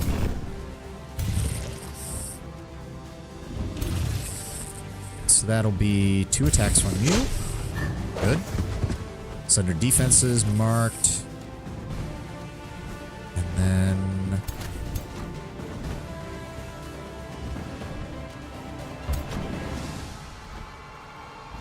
You can't do anything. You have a little bit of health left. Plastification. Unfortunately, that's not going to spread in the way that I want it to. So I think I know what we need to do here.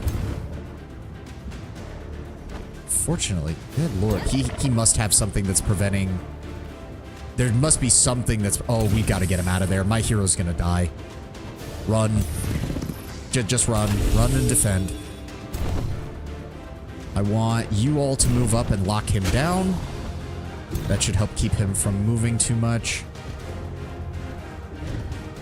We can set him on fire there. There we go. That didn't... No, he resisted the burning. Shit. Right.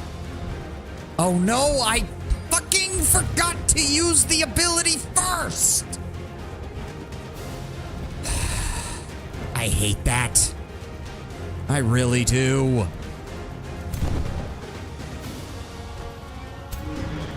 It's a 0 AP ability. I should just be able to use it whenever I want. Fuck.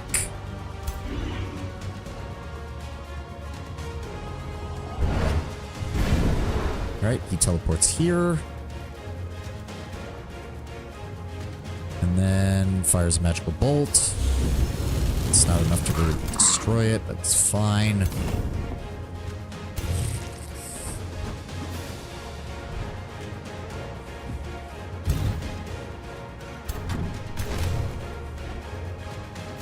You guys to move up here. Open fire. Good damage. And then that will allow my halberdiers to finish them off. Right. There we go. 2 and 3. There we go. Alright. Then I can move you guys up here to block them. No, don't go that way. They can't... Moves to target hex, gains static charge. Okay, so they'll deal additional damage. That's the problem. You guys can't do anything. You guys can't do anything. You guys can't do anything. You know what? I'm just going to move the mage cannon up. And I'm going to move the mage cannon up. There we go. And then we have one more unit of dragoons. So, hold on. If they only get one attack, it's better to use harrying shot. So, yes. If we do that, we're going to want to move right here. Wait, what? In enemy zone of control. Wait, you're not supposed to... Okay, I'm confused with this. So you... Oh, that's because they have quick reflexes. So, but yeah, it's still a short range attack. You're really not meant to be using it as a proper ranged attack. And then move close. In fact, move onto this side, so that will force them there. Who am I looking at? Who? Oh, you guys are over here. You can't really do anything. All right, and then we're going to ignite on their hero. There we go. And I would be able to kill him if I hadn't forgotten to use channeling ritual before I fucking used the 3 AP ability. And now everything goes to hell. All right, he's flying away really far. What's he doing? Summoning a unit. Okay. Those guys teleported. That's annoying. And they're immediately hitting my hero. Okay. Oh no, all of these guys. Oh god, where's the berserk? Who berserked? Who berserked? Oh, okay, my hero is just attacking the cannon. That's not that bad. Ow! Stop that! No, no. Okay, they attacked. Thank god they attacked the tower. And then my dragoons attack the mages. Good, good, good, good, good, good. Please stop. Please stop. Please stop. I hate this mechanic. Stop. Are we done? Thank you. Good God. Oh, good Lord. Okay, well, the dragoons are out here doing jack and shit. You want me to stop? Nah. Okay, well, you can finish them off. Thank you. My bone wyvern. I want you to come over here, cast at him. Good. And then I just want to vaporize him, please. There we go. And summoned units don't count. Good. Oh, we took way too much goddamn damage from that. We stole his Frost Wyvern mount, though, which is hilarious. Thank you. All right, and I have to wait till next turn because I'm missing 3 fucking Imperium. Gotta be shit. Well, you gotta wait then. Okay, good. Everybody is leveled. Or not. He didn't level up? Why did it say he leveled up when he didn't level up? Oh, gained a level of renown. I don't care. That is so much less useful. Could you please just let me level up?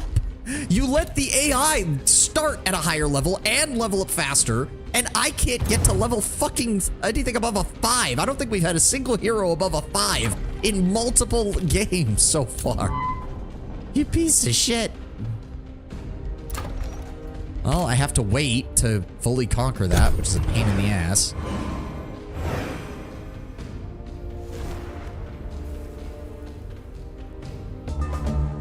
That's a shame. All right. Migrate our people. Take over the city. It's ours now.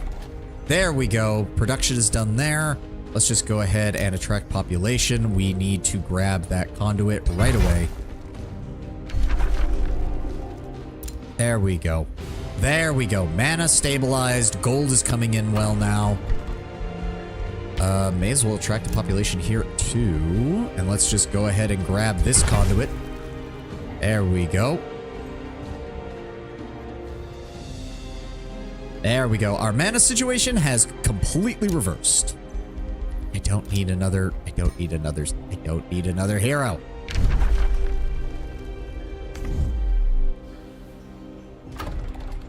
So 11, it's going to lose, I think, either 2 or 3 population, which still isn't too bad. Nope, you guys just need to... I don't like that you don't heal at all. Like, you could at least give me a little bit of healing, game. Come on.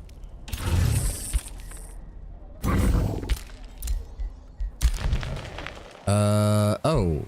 Okay, someone's trying to come through here again. Okay, the last time that happened, nothing happened, so...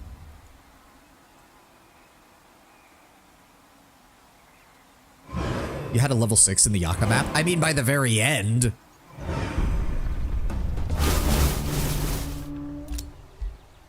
I don't care about the hero. Stop.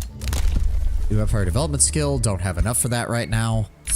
Clay Forge. There we go. Allows the drafting of Arbalists, Chargers, and Clay Defender units. Nice.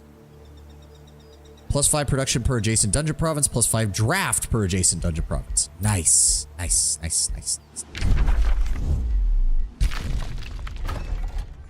So then that means... Where do we put this?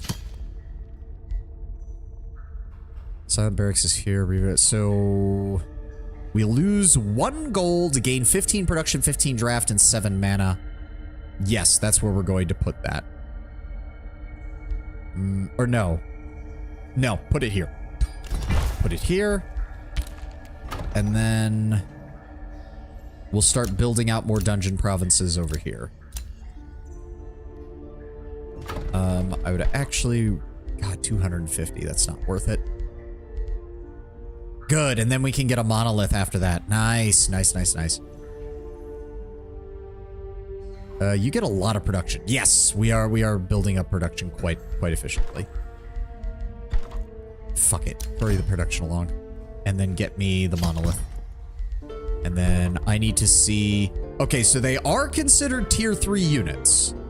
They are expensive. Let me see here. Clay Arbalist.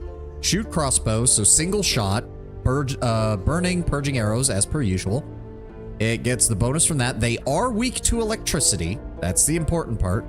They are constructs. They all come with reinforced, which gives them +3 defense and +3 resistance against all ranged attacks, or all physical ranged attacks.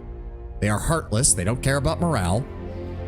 Yes, there it is. Control, loss, immunity. Cannot be captured. Completely immune to dominate. Completely immune to berserk. Immunity to bleeding, diseased, distracted, and poison. So most major debuffs will not affect them. For each other friendly unit with Legion in combat, this unit gains +4 defense, +1 resistance, and +1 physical damage on attacks. This stacks up to 4 times. Very nice. Very nice. They are also undying. This unit will revive with 50% of its hit points after 2 turns, but can only be triggered once per battle. Very good. Yeah, see, that's the interesting thing. They have +2 from the tier 3, but they automatically take a -1 because they're the Clay Arbalists. Then we have the Clay Chargers, which are your standard shock infantry. They get the exact same bonus. So in theory, every Clay unit is 1.5 of themselves. Yes. They also come in very small unit sizes from the looks of it. Yeah, their unit size is 2, like most of the golems, which means they also need to take a lot more damage before they get hit with casualty penalties. Yeah, shield defense. So hypothetically, we should probably be working on getting a full stack of each of these to use as our main offensive option. But that largely means we're going to be abandoning our previous... Well, Okay, so hold on. The only unit that I would be willing to keep a hold of would probably be the Mage Locks and the Dragoons. The rest of the army can be kind of fully replaced by Clay Chargers and Clay Defenders.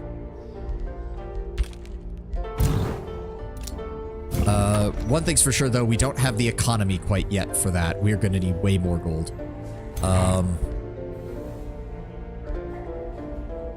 The Magma Spirit's not bad. The problem is, again, yeah, he's only immune to burning, which means he's still very vulnerable to control loss. Which is a shame.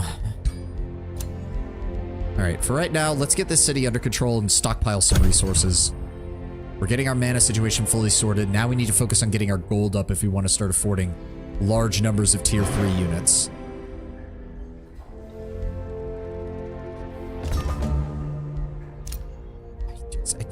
If it'll shut you up, game. Why are you charging me 400? Fine, give me the one who's free then.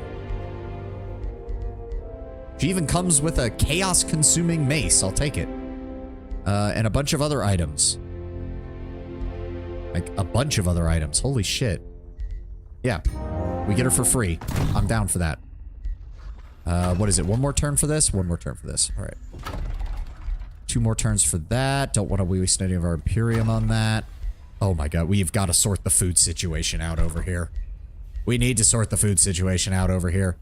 Yes, food growth. Something. Anything. Get that place up and running, please. New arcane research. Okay.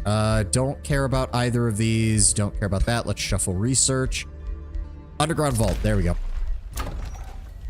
You're building. Don't care about any of this right now. Okay. And Leconx has low stability. I'm trying, game. I'm trying. The tavern will come next. There. And enter.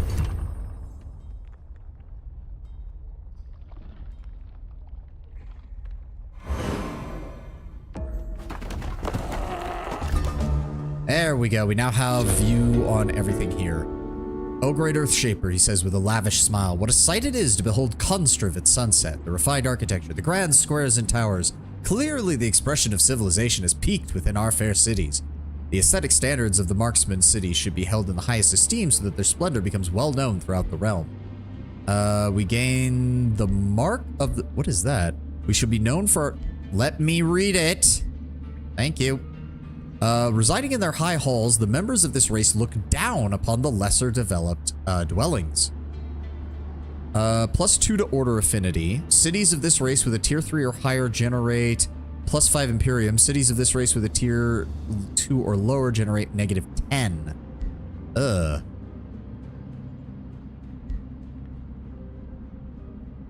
Oh, these are all fucking horrible. I'm pretty sure this will lead to a net loss of Imperium for right now because I'm gonna have 2 cities that are at tier 2. I mean, Yeah, I don't know. Sure, fine. I guess we'll take the hit. Ow. Fucking hell. What rank is this city even at? Oh, it's at tier 4. Oh, never mind. We actually... Wait. Tier 3 should be giving us 10, right? If that tier 3 is giving us 10, and that tier 4 should be giving us 10, the only one taking away should be this one. I'm confused. Wait, hold on.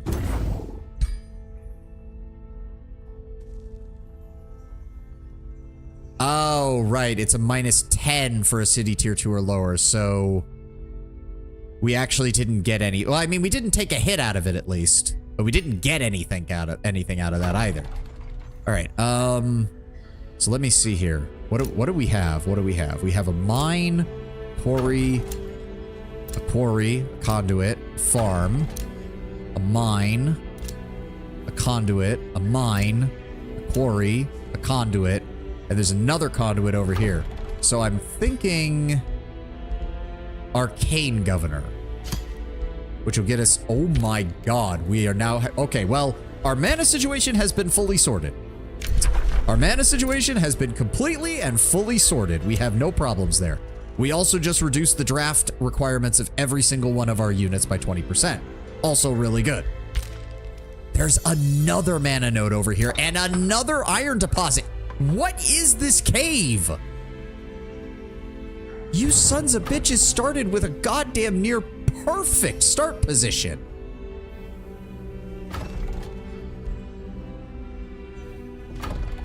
Will you upgrade the other city? At least I'm working on it. It only just got to tier 2. And I'm desperately trying to stabilize the food and stability situation over here. All right, he's in charge of that. Let's go ahead and grab probably the prospecting governor. Yeah. There we go. Okay, that helped with my gold income as well. Nice.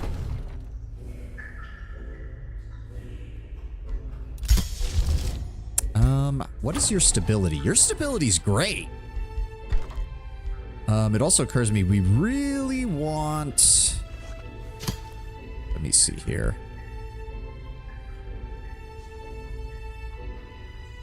What would be a good place to build a dungeoneering conclave? There's not any... Ugh, I don't like any... Hold on, hold on. River Manufactorium.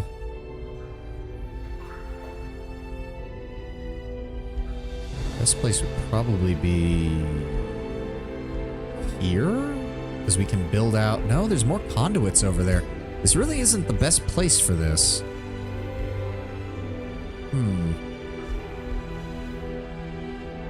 Well, we need the Dungeoneering Conclave. Hold on. So there are already 3 conduits here. There's 2 more in easy grabbing distance. So I'm going to start by building it here. We lose 5 mana but gain 5 knowledge.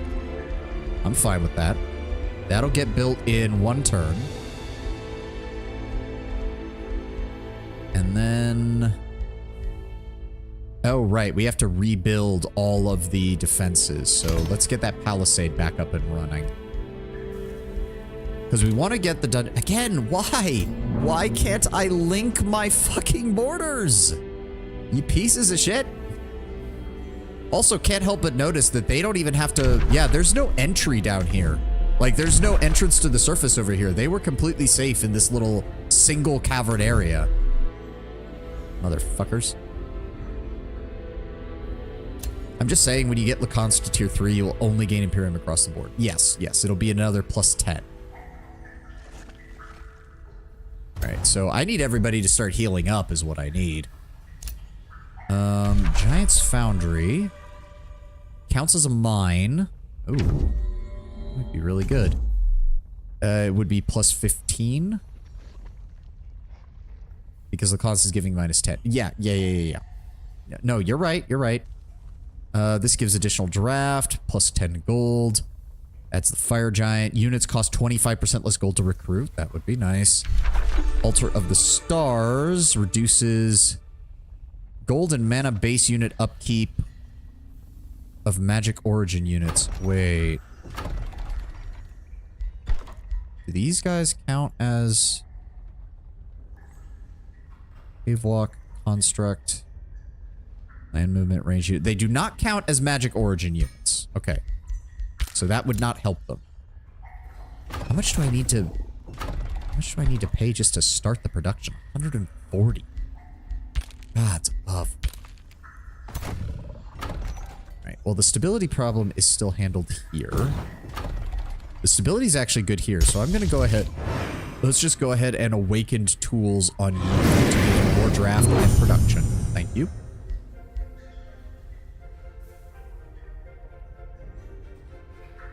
The only real buff you could give them would be linked mines, but that would require the Tome of Constructs. Yeah, and I wasn't really impressed by the Tome of Constructs, like, at all. Yeah, I'm working on Lacan's. Let's just end turn.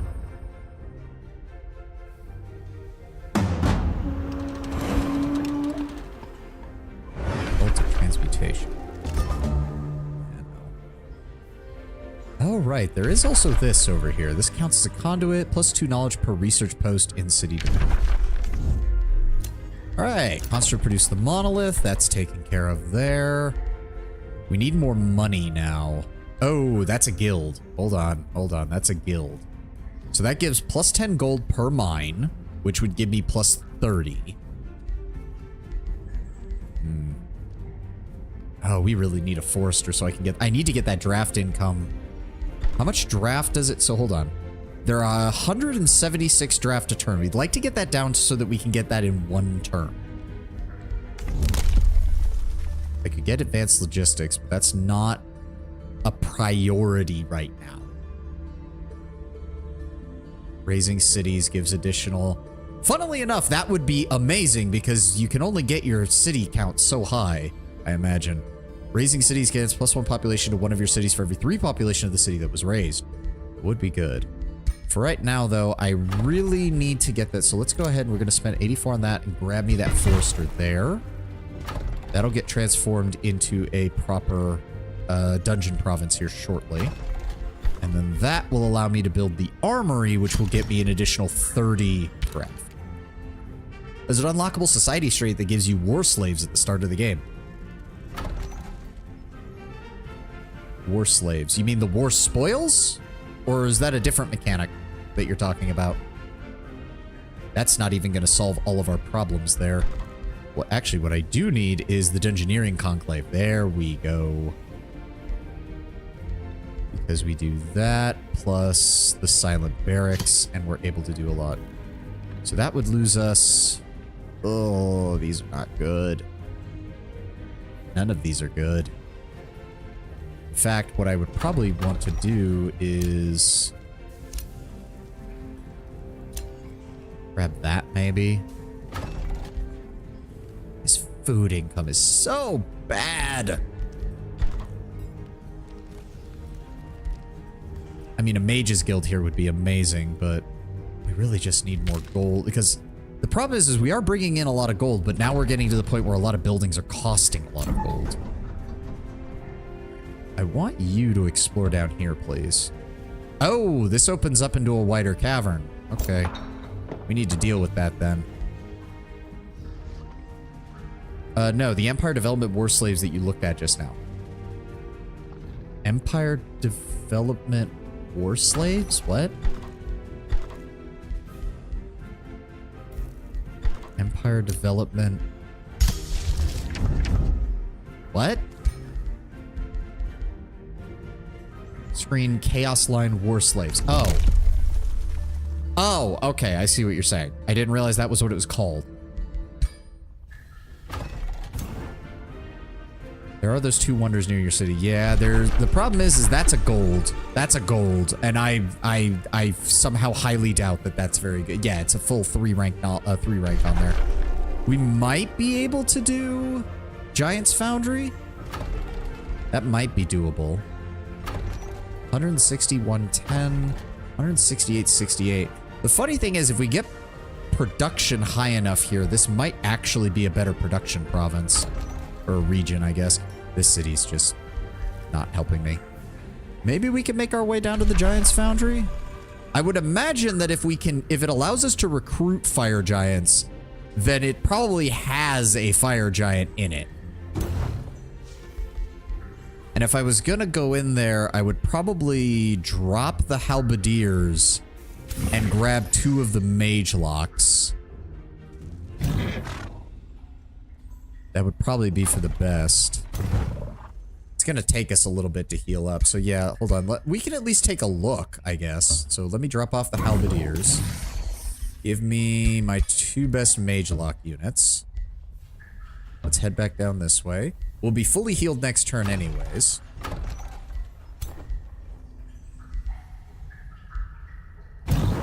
Ooh, we should grab that. War-torn banner. Moving your army onto this will grant all units experience. Nice. That would be good. Speaking of which, can you... Mountain camouflage? You do not evolve, but you can still get bigger. And you do get... What is that? Exalted defense? Adjacent friendly units gain bolstered defense. Nice. Okay, okay. He has a 9 in defense. He reduces all physical damage by 61%. Alright. Yep, can't do anything about that. End turn.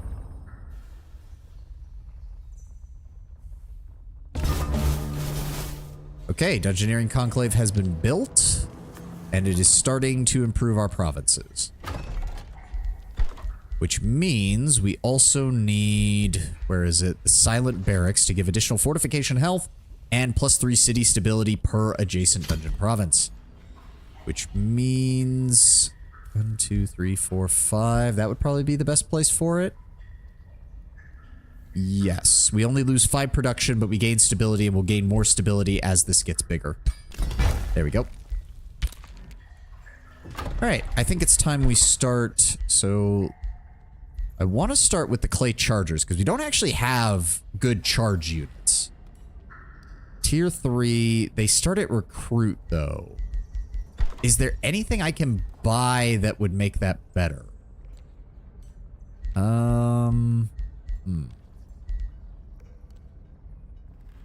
Yeah, see, that's the problem. I kind of wish they would count as a magic origin unit, because that would be, the wizard tower would be able to improve that, but that's unfortunate. I don't think there's anything that actually boosts. Yeah, okay, we can't even, wow, we can't even improve the draft without going down the smithing guild. You know, I'm just gonna say it. I don't like that the guilds are one per city. Because you're already having a pretty hard limitations regarding, like, if you don't even have forests around your city, then you can't even build good drafting stuff. Like, I don't know. There seems to be too much of a give and take between what's around your city and what it's limiting you to build. Like, I don't know. That just seems... The Smith's Guilds requires 4... So wait. So wait a second. You need 4 foresters to unlock it. You need 4 quarries to actually make it efficient. That just... I don't know. I don't think I'm a fan of that. That just seems really... I don't know. That just seems like it's not actually doing much to help you. And it kind of hard caps most of your cities. With the governor system coming out with the guild system, the idea is that you're supposed to specialize each city. Well then, quite frankly, there needs to be easier ways to terraform your provinces. Because you're still at too much of a... You're at too much of a... What's the word I'm looking for? You're at too much of the mercy of the system in regards to what you start next to, or what your city's put next to. And again, like, yeah, if we were going to, like, turn 1,000, I could probably min-max the shit out of the city by carefully building stuff in order so as not to disrupt the rest of my economy. But as it stands, if most games are expected to probably be done by turn 100, like, we're not even going to be 2/3 of the way to max population, and we're not even going to have had the chance to build everything. Like, I don't know. That just seems... I don't know. Like, I get what you're saying, but at the same time, it really feels like some of these mechanics are fighting against one another, if that makes sense. All right, I need you to move so you're not accumulating people when I start building these. But yes, let's go ahead and start building the charger first. Let's go with that. They're expensive, though. Like, I don't know how else to describe it. It's like, we want you to really specialize these cities. By the way, we're going to make it insanely hard to specialize these cities and manage your economy. We're also going to limit the number of cities you can take very, very harshly throughout most of the game, which will then make your individual cities not be able to be specialized very well because you're going to desperately need resources from all of them. Like, I don't know. It's like, maybe if mana nodes and quarries, or not quarries, if mines and iron veins were discoverable, like you could keep re-rolling a province to see if you could get everything to have the same bonus, that might make it a little bit easier, but I don't know. Maybe I'm just not understanding the mechanics. That's entirely possible. Maybe I'm just not understanding. All right, let's go grab that experience bonus. Okay, that helped a little bit, I guess. Oh, good. Our ruler leveled up. That's something at least. Damaged. Spells and debuff spells become overcharged for 1 turn. 90% chance of inflicting sundered resistance. That is nice, though.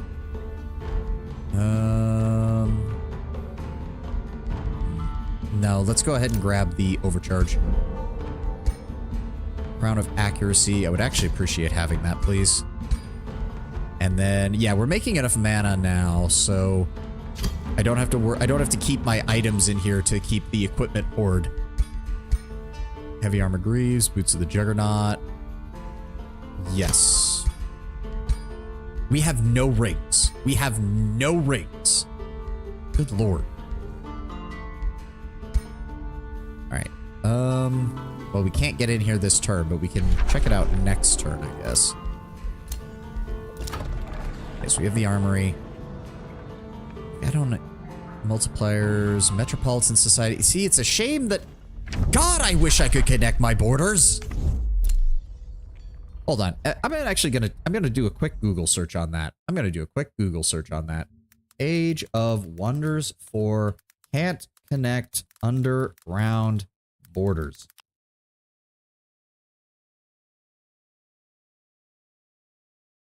The game is designed so that it points is better to immediately, especially. It's mostly caused by the Tubble provinces that separate caverns and are unconnectable to the city. Yeah.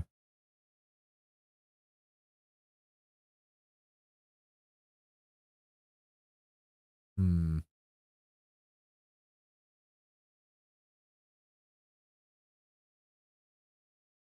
Yeah. Oh, yeah. People are just saying that there's a mod that allows you to annex the tunnels, and that's pretty much all you can do. Yep.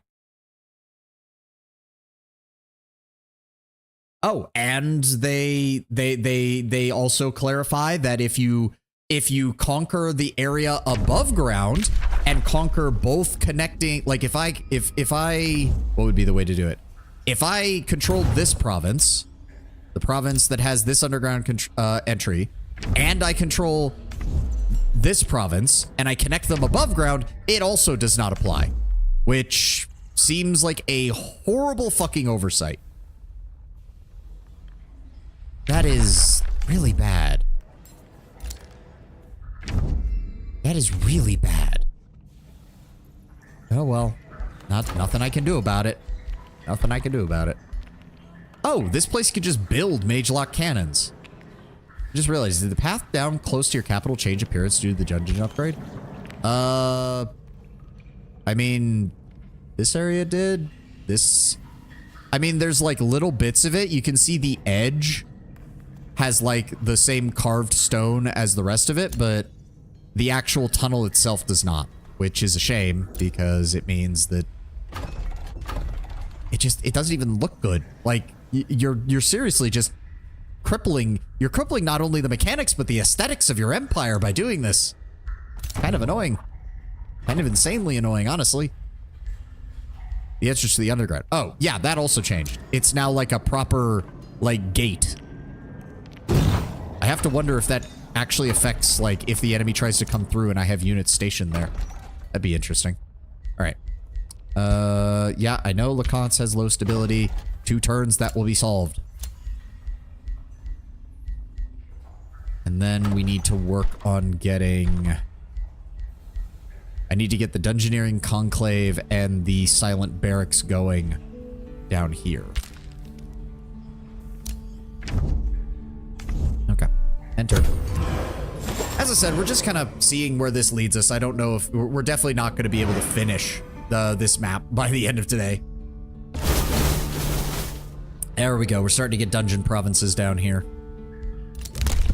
New Empire development skill. 25% lower production. 25% of that. Did we grab this? No, we did not. Now we did. Good. Now all of our roads are even better. We also now have the underground vault. Plus 10 gold and plus 3 gold per adjacent dungeon province. Nice. And we have access to a new tome. So we have Tomes of Mayhem, Tomes of Revelry. Tome of the Winds might actually work really well. Seeker Arrows gives +1 range to our Mage Locks and our Dragoons. Abducting Cyclone lets us just throw an enemy around. Dust Storm deals 10 damage to enemies in a physical radius and gives them a 90% chance of becoming blind. Favorable Winds does that. Zephyr Archers, though, kind of competes with our Mage Locks in terms of long-range support unit. Tome of Shades. Living Shadow gives evasion and causes blindness. Blindness isn't the worst. There's Tome of the Construct. Linked Minds. Hyper-awareness when standing next to a contract or another unit with linked minds. Compounding Defense. When adjacent to another unit with compounding defense, this unit gains +1 defense, +1 resistance. Target-friendly construct gains hastened and strengthened and jumps as well. Yeah, these two jump between them. Tome of Artificing, which I also remember not liking as much. The only real good one there is Artisan Armaments, which gives pretty much your whole melee force 25% crit hit chance. This is kind of vital if you're going for a crit hit build on your race. I don't care about those. Tome of Virtue. That's right, we did pick up Order because of the ability that we had. Okay, Tome of Virtue. Oh, so that's how you get Paladins. Interesting. What do they do? Heals for 30 temporary hit points. Gain 2 status protection for 3 turns. They can also smite, which is cool to see. Enter defense. Oh, that's good. So yeah, they're a defense unit that can actually hit really hard. Tome of the Inquisition. What do Inquisitors do then? Bolt of Judgment. Shoot crossbow. Why do they have... Oh, the Bolt of Judgment has a cooldown and has the chance to stun. I see. To be fair, skirmishing unit. Okay, not this race, but if we ever come back, Inquisitors sound amazing because as long as you can get off the Bolts of Judgment and stun the enemy, you can then close to melee range the next turn and absolutely shred the enemy in close quarters.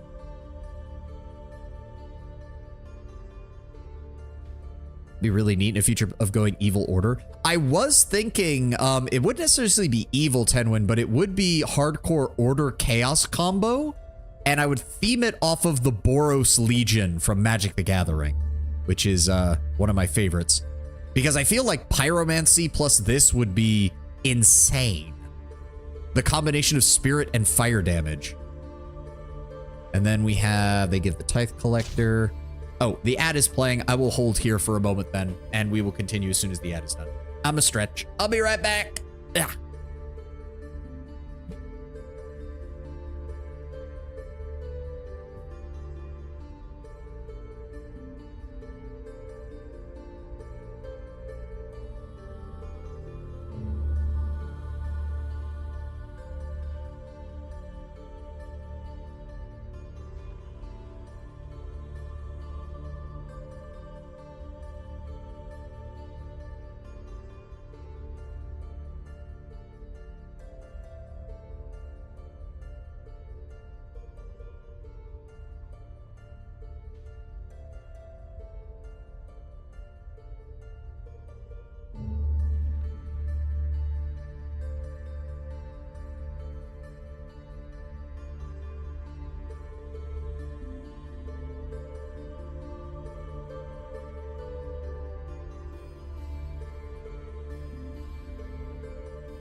Okay, let me see here. I mean, we may as well look at the rest of these. Conjure Divine Beacon. Summons a Divine Beacon. At the start of each turn, friendly units in a 2-hex radius gain 15 temporary hit points and 5 morale. Okay, that's pretty good. That's pretty good, honestly. Summon lasts for 3 turns, so it potentially heals 45 hit points. Grants enchanted units Faithful, which reduces unit upkeep, gives them +2 status resistance, and gives them +1 spirit damage on attacks for each unit tier of the target. Nice. Covenant of Faith. Units recruited through the Rally of Lieges have Faithful. Target vassal city grants the player +15 mana each turn. Damn. And summon a Blessed Soul that can rally your units and condemn the enemy. Melee Strike, Archon Smite, and Beacon of Hope. No, I know I'm not even really looking at it from the perspective of using it right now. I'm just looking at them while we have the chance. Summoning, what do these even... heals all friendly mage units 25 hit points. Okay, that's powerful. For 3 turns, target friendly magic origin unit gains 5 strengthened, 3 bolstered defense, and 3 bolstered resistance and static charge. Holy shit. Okay, yeah, that's pretty fucking powerful.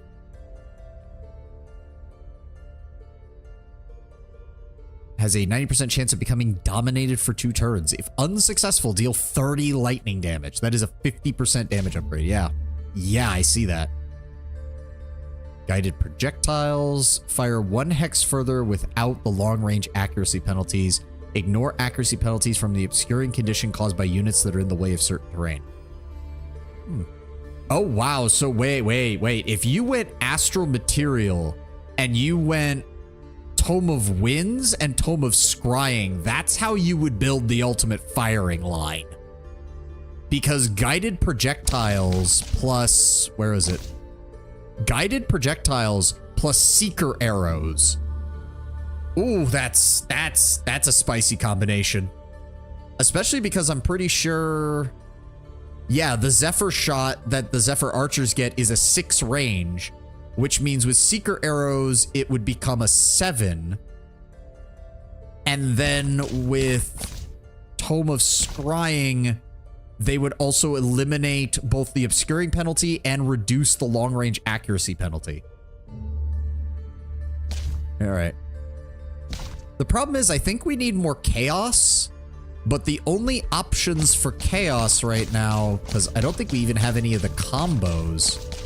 No, we only have Tome of Mayhem and Tome of Revelry.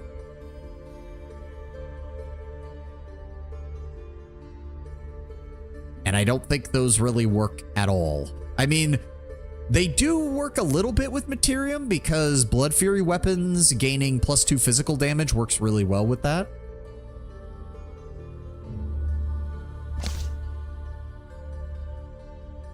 Target enemy city loses a border province, spawns a brigand camp, and spawns a pirate cove on coastal provinces. Inflict misfortune. Makes, and that works on every... so I suppose that is one advantage, is that Mark of Misfortune is a single ability, and it works on everything in your army. But that's kind of its only real advantage. Yeah, it's costly, though. And it's just... that's the only thing in Mayhem that's really good. Like, the Gremlins are okay, but we already have enough unit choices. The Gremlins' main advantage is they can use that behind you bullshit to just straight up... yeah, it has their defense mode cancel, removes retaliation attacks, no charge... unless the unit has charge resistance, they turn them 180 degrees. Yeah, that's a lot. But at the same time, additional... Gremlins kind of suck as units, but I'm not a whiz. I mean, if you need a ranged skirmisher... if you need a skirmisher unit, because not all of the factions have access to a cheap skirmisher unit, it's probably not that bad. They are very squishy though. Like, that's low HP even for a skirmisher unit, especially a tier 2 skirmisher unit. Most people seem to agree that non-racial units are in general worse than racial units due to the lack of buffing. I mean, yeah, that makes sense. Which is why it baffles me that almost all the other tomes give you a mage that is of your species, but Tome of Revelry does not. Which is just baffling. What does his abilities even do? Song of Carnage. That is nice. This unit and adjacent friendly units gain 2 stacks of strength and 2 stacks of fortune. And then Song of Revelry grants them 3 stacks of rally and 2 stacks of regeneration. Like, they're not bad, but the fact that they don't get any of your racial abilities is kind of baffling. But unfortunately, we kind of... I mean, I guess we do need more Chaos Affinity if that's where we're going. So we're going to grab the Tome of Revelry. Let's see if we get those Blood Blades right off the get. There we go. Blood Fury weapons. Let's just go ahead and get the bonus out of the way. You're building the tavern. You'll be done next turn. There we go.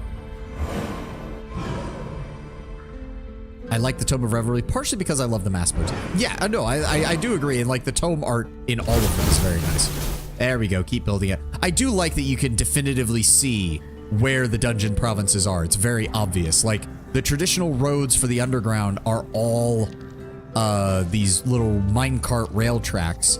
But when you get a dungeon province, it suddenly becomes like an underground highway. Revelry spells are pretty good, but not its units. Well, its only real unit is Scald, and the Scald is... I mean, I could see the Scald... okay, so... I could see the Scald working in a dark chaos faction.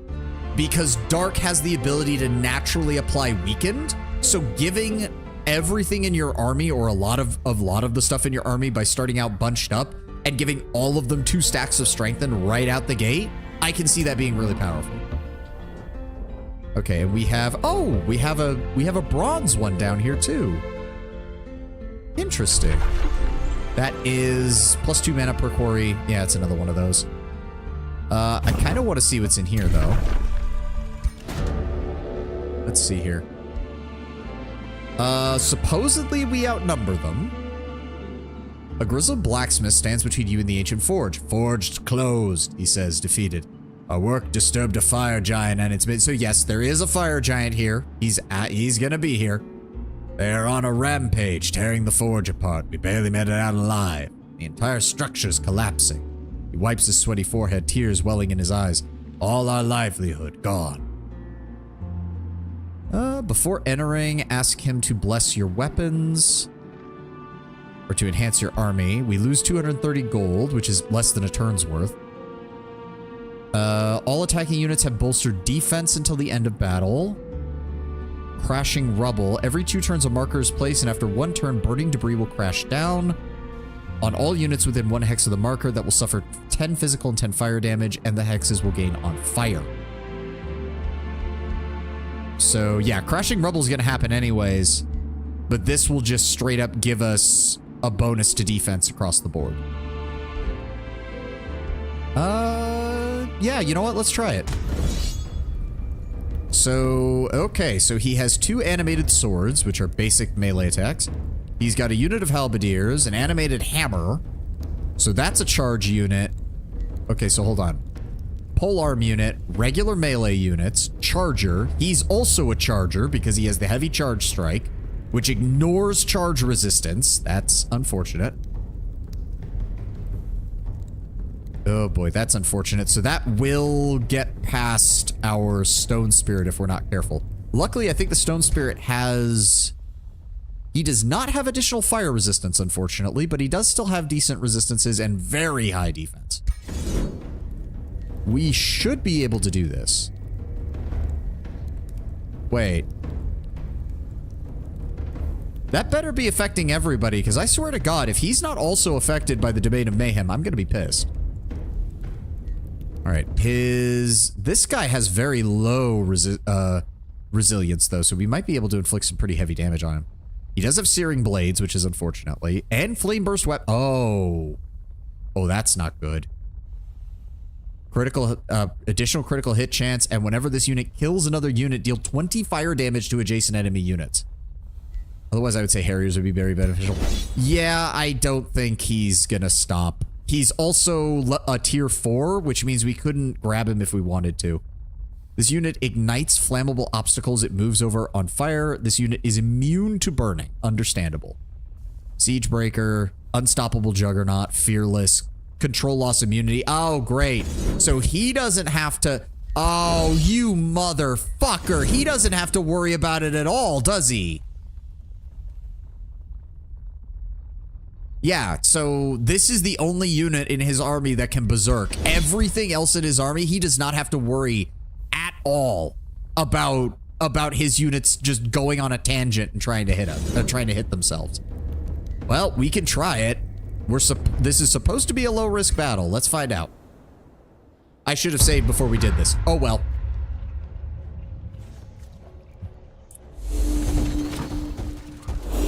Oh great, they're moving up as a formation. That's just great. And I can't even cast any spells. So I'm thinking if we try to catch them here, where they're gonna be. Oh, what is he? He also has a volcanic smash. Deals damage to target unit. Enemy units within 1 hex sustain 30% of the damage and get caught on fire. And of course, he can conjure a rune stone, which is just another unit. Fuck you.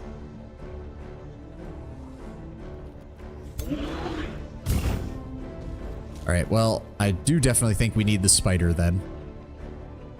Every available unit is going to be good for this. Let's move you up. Let's move you up. Let's move you up. Move you up. There's kind of nothing we can do. I need to, again, it needs to be a case where... So what type of spider are these? They do have web, which has a chance to immobilize, which would be amazing if we could do that. They only have 3 turns, though, is the problem. Everybody enter defensive mode. Yes, we need him to keep coming.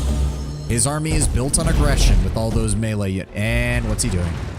Yep, he's summoning that. Of course he is. Okay. Alright, we need to get away from this. So that... It can only fire once. That's good. Could be worse. We have multiple spells here. 2 stacks of marked, and so that might be our best way of killing him. If we can get a lot of marks on him and then open fire with the mage locks, we should have a decent chance. Okay, we can lock him down, and actually... Oh, if we block him there, they have to go around because he's blocking this whole thing right here. Okay, okay, that's a good idea then. Then I want you to... teleport. Immobilize resisted, that's fine. He is going to retaliate if we do that, so hold on. Are you shitting me? Okay, no, we have a 100% chance to hit him. I thought the... Okay, I saw the 25% chance when I moved up here. I was like, how the hell do we only have a 25% chance to hit that fucker? The best thing you can do is prevent him from moving. Yeah, that's the best thing we can do. You move here. And then I want you to open fire. Bang, bang, bang. Good. Distracted, resisted, and flanked. Master Skirmisher attacks disabled. What does that mean? What? This unit cannot attack. Okay. Thought that was the whole point with this thing, but alright. Let's go ahead and put down a suppressive barrage on his entire army. Okay, 2 of them got immobilized. That's good. Actually, Mr. Spider, I would appreciate it if you could come over here and just start dealing with that thing. That'd be great. And then let's have my Warrior King go ahead and use his ritual. And then he's going to move up here.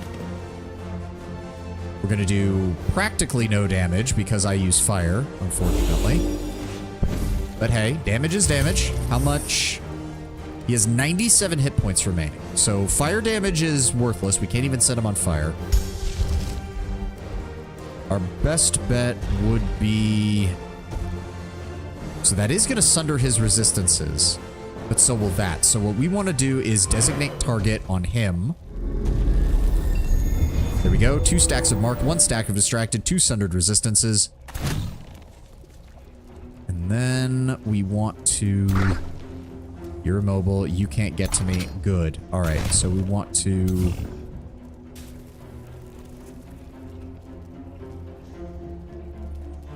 $80, 100. We want to move you here. Open fire. There we go.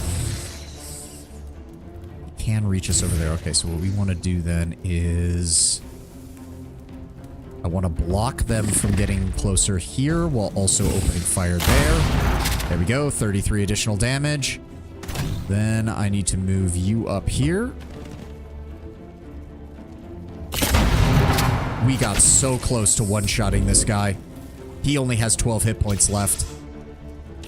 But I think our army is done. No, wait. The Stone Spirit hasn't attacked. How much damage does that do? Does that... It doesn't kill him, but it gets so close. It also has a chance to immobilize his Iron Golems, who Are they? Hold on. Are they already immobilized? They are not. So yes, we want to use that. And this only hits enemy units, right? Yes, enemy units in a 2-hit radius.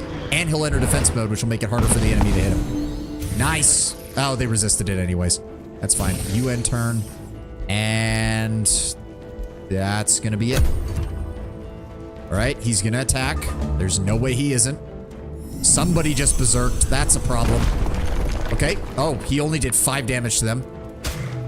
Only 9 damage to them. That's good. They retaliated. Oh, but he gets to attack a second time.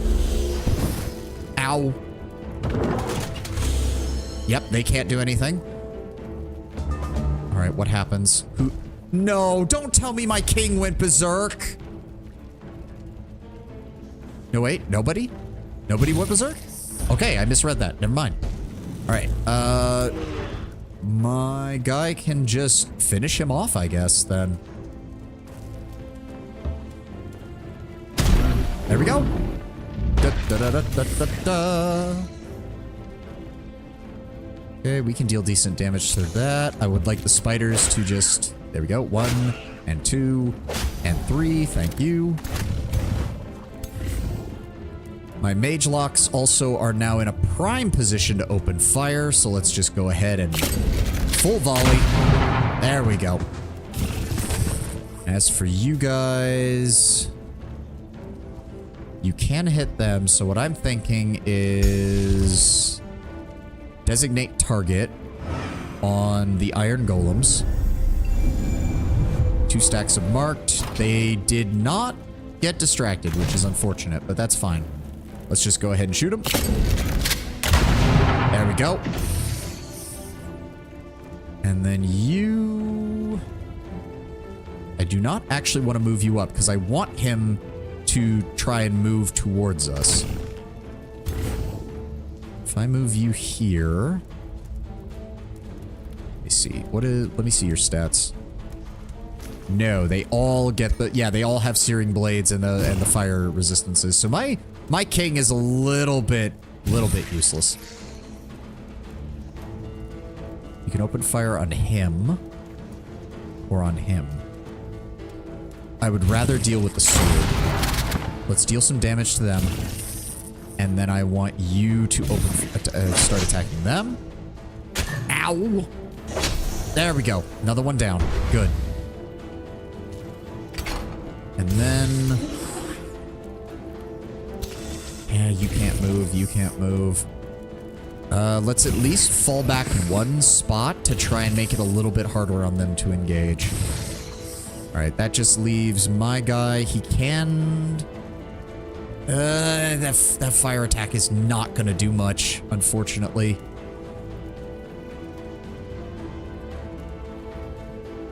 Let's just try to weaken these guys as much as we can. We're not gonna do much. Alright, they have taken heavy casualties though, so hopefully that will reduce their effectiveness. And there goes my summon. That's fine. It did its job. Iron golems move up. They get 1 attack off. Oh, 2 attacks off. That's not good. He charges. That's gonna hurt. Yep. But it blocks them from moving. Works for me.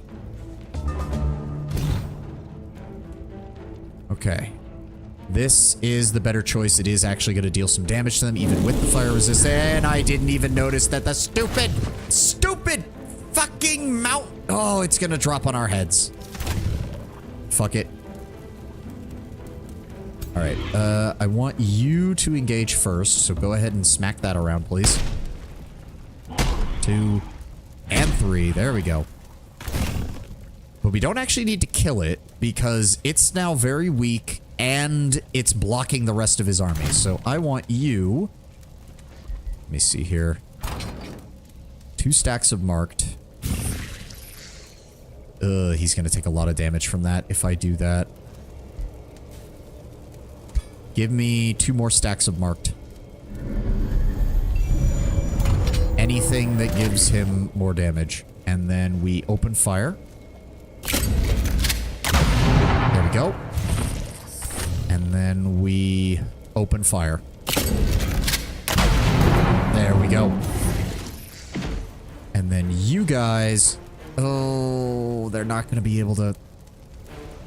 Oh, that still forces them to move, so... Yes, open fire. Go. And then I want you over here. And I want you guys to fall back. You guys are heavily damaged, so... Well, stay right about there. Defense mode. End turn. Alright, what's he gonna advance with first? Good, he moved the weak unit in first. Ow. That's fine. My golem is doing exactly what I need him to do. Just block them. Please tell me he's... Okay, he is gonna go that way. But he only gets 1 attack. And we get a... Yes, there we go. Our retaliation was way better. I'm pretty sure that rock is going to fall on our heads. So, well, we need to finish this turn. So I think we could do that. My mage locks can handle this. There we go. That's 1. And 2. Get blasted. There we go. Took heavy damage on one of our Dragoons, but other than that, we're good to go. And we picked up a tier 2 item. What do you fucking do?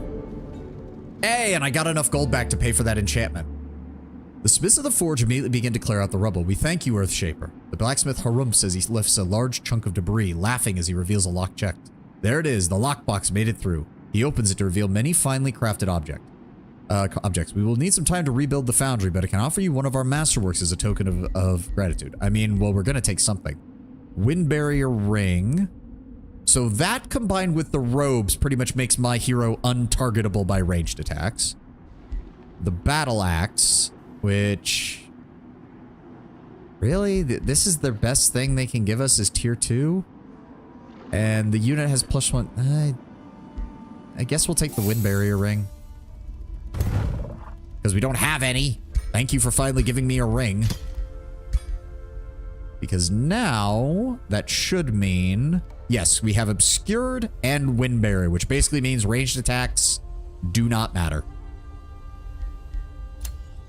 Alright, Constriv produced the Academy. That gets us some more knowledge. Wind barrier is way better than essentially any defense buff. Yeah, aside from if you're facing a lot of physical, like, melee enemies. And we have our first... Yeah, 20 gold and 8 mana a turn for each one of these. Luckily, we do have quite a few, so I would like to keep building more of these. It does occur to me. Oh! Well, never mind. We don't need the clay arbalists. We can build an entire army out of mage lock cannons. Because they don't care about it either. Oh, now that is much nicer. You don't have enough to do that. Not yet. Oh, right, because they require war spoils. Right. Well, I can still build 2 of them. And what I would probably do... They cost war spoils to get it. Yes. I saw that, Tenwin. It took me a moment, but I saw it. Let's just... yeah.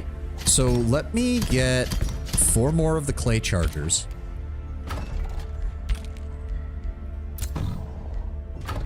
In fact... Oh, that is one advantage, though. They don't cost any gold. There we go. So we will prep all of that, and that will give us a fully... like a legion of troops that we don't have to worry about the berserk quality. And then I'm... 63? Yes, let's grab that. Track population. I can't get... What? Huh? Oh, wait. Okay, so when a city loses population, it does not lose its provinces. Those provinces just aren't active until you... Oh, well now I feel dumb. And I feel annoyed because I wish the game had told me that. Because I wanted to get this Giant's Foundry. That's annoying. That's annoying, but okay. Are you... Okay, you're stabilized at least. Yours is going to be slowly increasing as we get more dungeon provinces.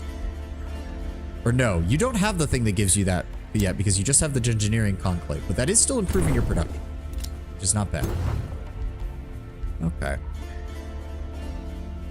Tier 3 soldier, they're getting... This is honestly not bad of a force. I might let this heal up and then take it down here immediately. In fact... I know exactly what I want to do. Well, you can't do anything right now, but that's fine. We'll deal with that in a moment. Doesn't this count as... Yes, this counts as our terrain, so we are healing at max speed. Alright, go ahead and end turn.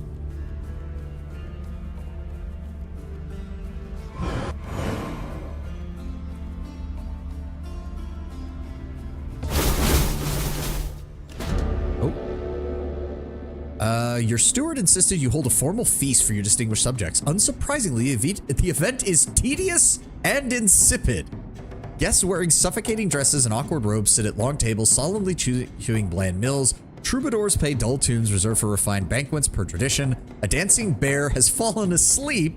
A conjurer fruitlessly tries to retrieve his doves from the Great Hall's rafters. Someone sneezes, then promptly apologizes. It has fallen to you to add spice to this dreadful feast. How will you proceed?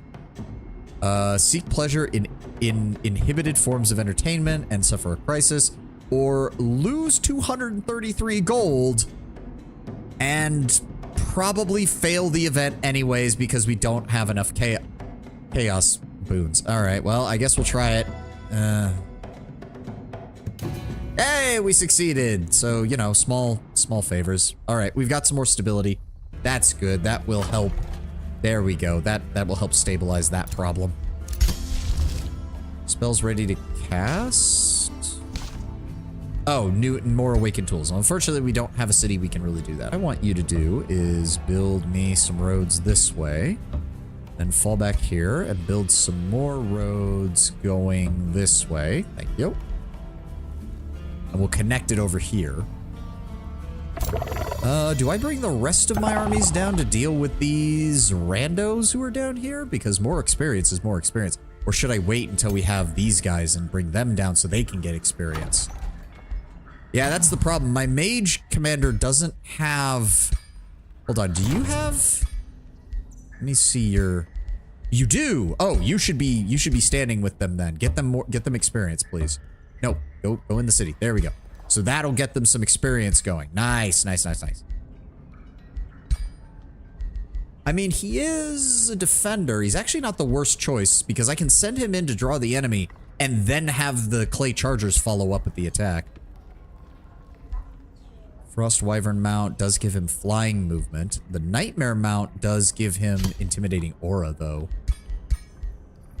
What does he have? Barbed padded plate. That's fine.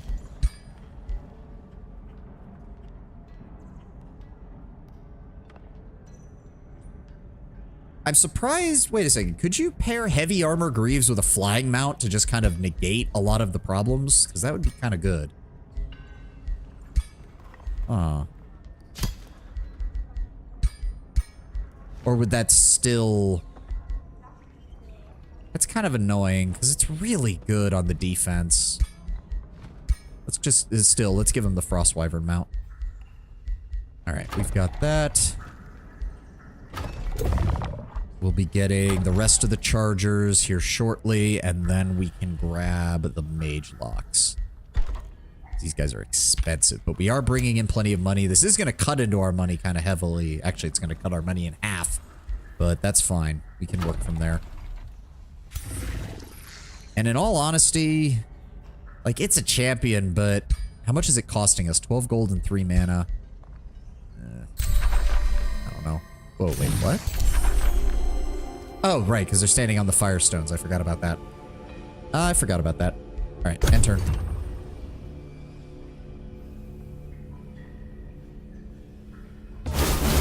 Yeah, more dungeon provinces. Let's go. Alright. And then you just need to finish attaching our roads. There we go.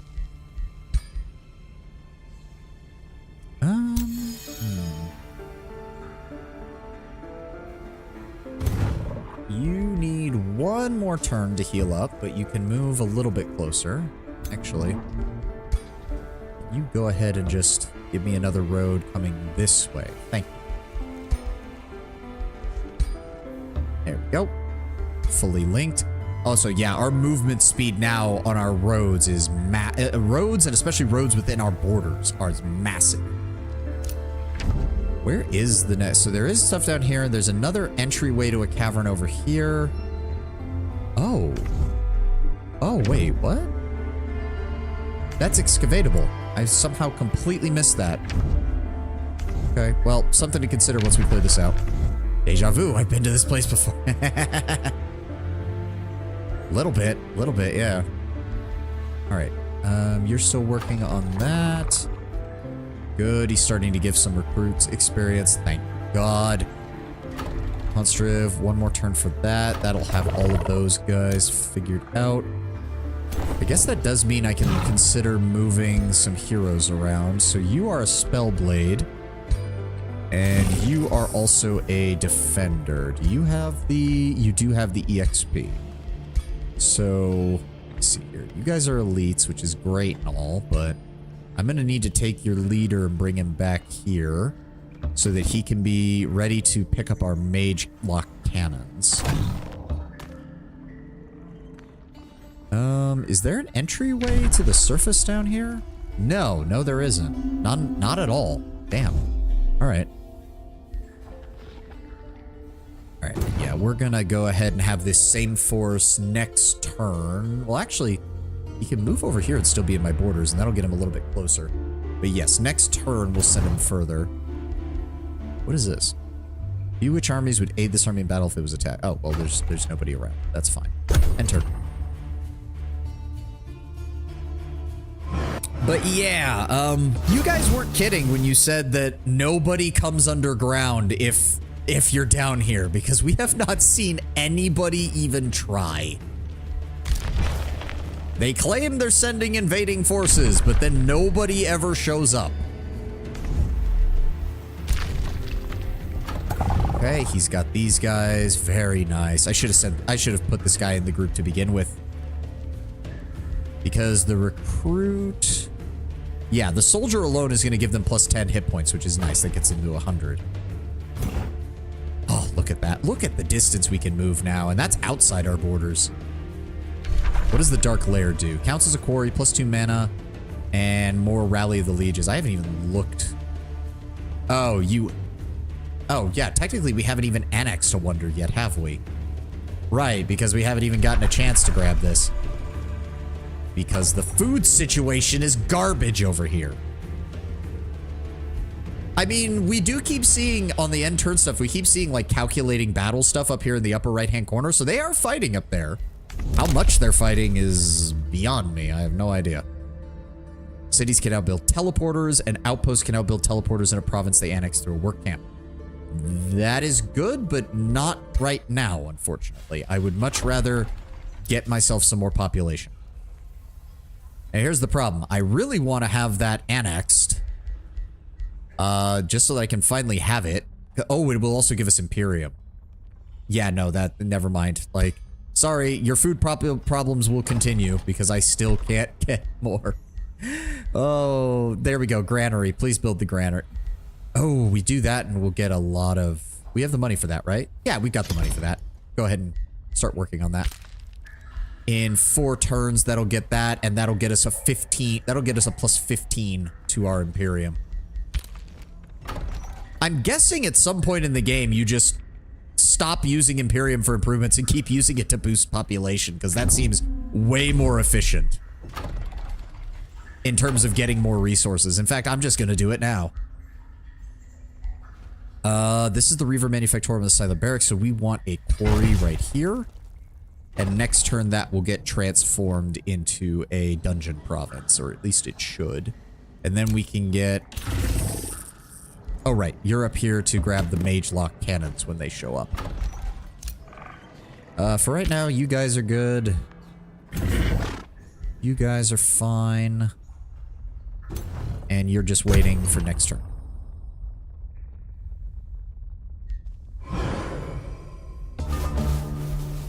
New Empire Development Skill. What did we... special improvements and all active units. Force March inflicts less damage and costs less mana. Raising cities yields plus 20 gold permanent income. Now that also sounds nice. Oh. Gain plus 50 gold and plus 50 mana per active war you are involved in. Wait. Is that plus 50 gold and plus 50 mana per turn? Or is that just each time you start a war, you get a lump sum of 50 gold and 50 mana? Because that is... The former sounds way too powerful, and the latter sounds completely useless. Per turn, I think. Okay, so that might be something we save up for. We are a long way from that, though. We're only gaining plus 5 affinity per turn. Hey, Blood Fury weapons. Nice. Revels in Blood, Siege Project, Revels in Carnage. Let's shuffle. Reveler's Heart, my race transformation and gain 50% morale. Let's go with that. And then we can also grab Blood Fury weapons. So that's...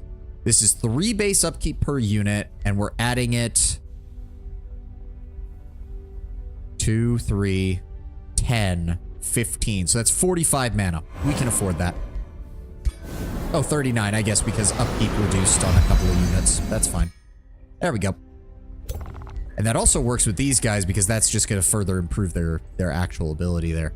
Oh, we're also immune to the Umbral Malady. Isn't that nice?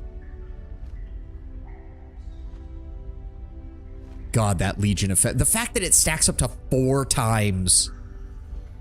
That means this stack right now, they go from being a 3-3 to being a 7-7 in terms of defense.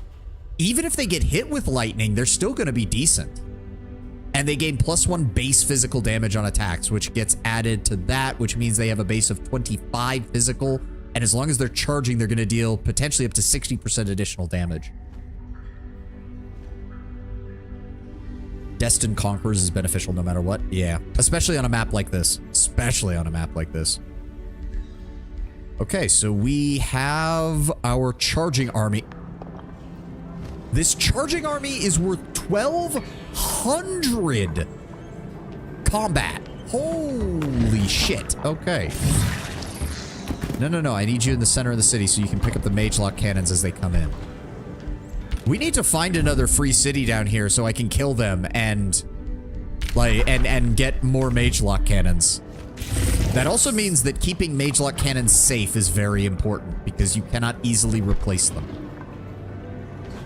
Okay, so if we have an army of clay chargers and an army of, or we're working on an army of Mage Lock cannons, I could take some of the regular Mage Locks along with them. They would still work.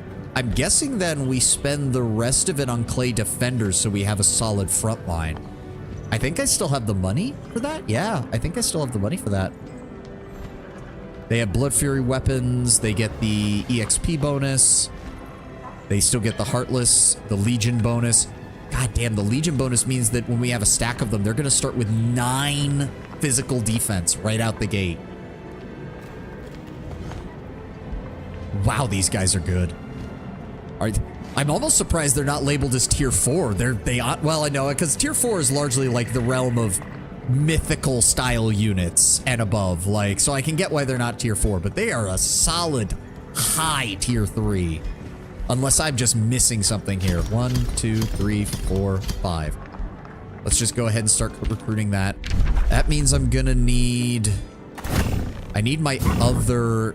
Let me see. Do you have... You do have it. Good. So I need you to come back up here as well. You're gonna be... My spell shield is gonna be...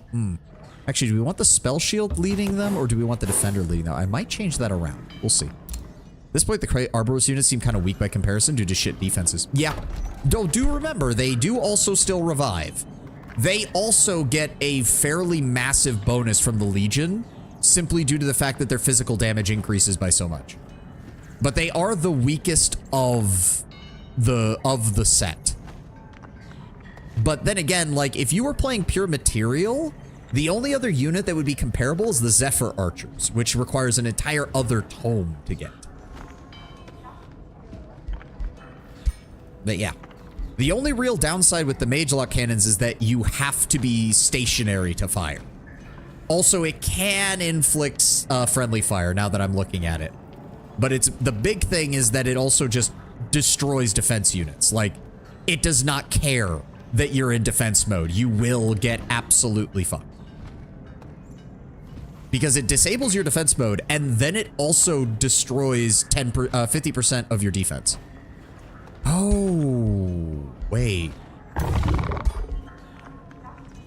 Okay, so that's something we need to keep an eye out for then.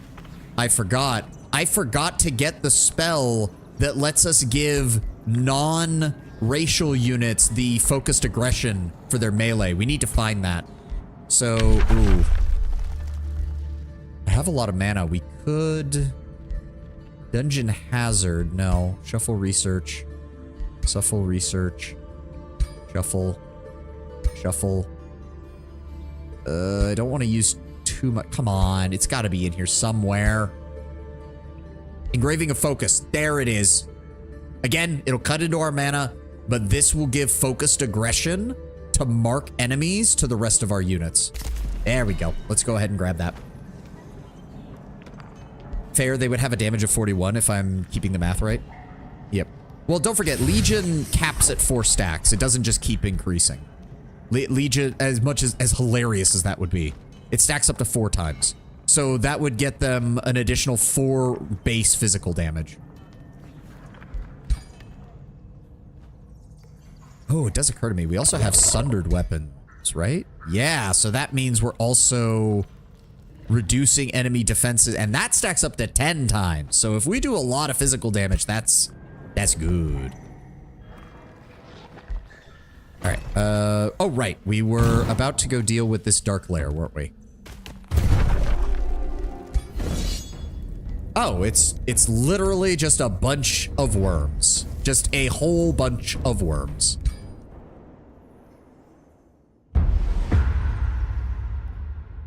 In a fairly crap map, too.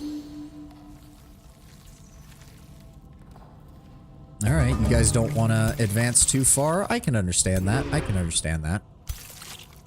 That being said, I want you to come closer.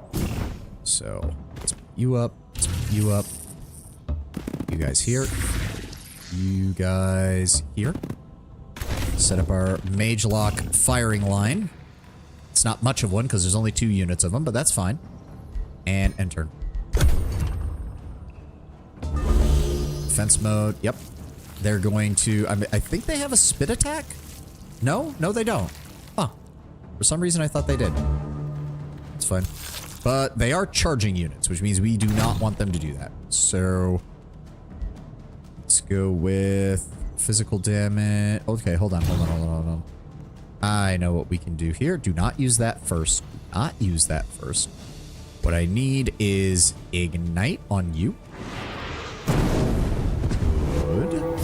Then I need a secondary spell. And then I need... sustain 10 fire damage, sustain an extra 15 fire damage if they are burning. So what I need you to do is then blast evocation to hit the whole area. There we go. And then we immolate to hit all of them. There we go. You will die on your next turn. You will not. Hold on. We can fix that. Oh, that'll kill him. Hold on. So they can reach my king, unfortunately. That's a problem. Wait, they can move. Yes, they can move through here. Okay, so we do need to keep somebody here to block that.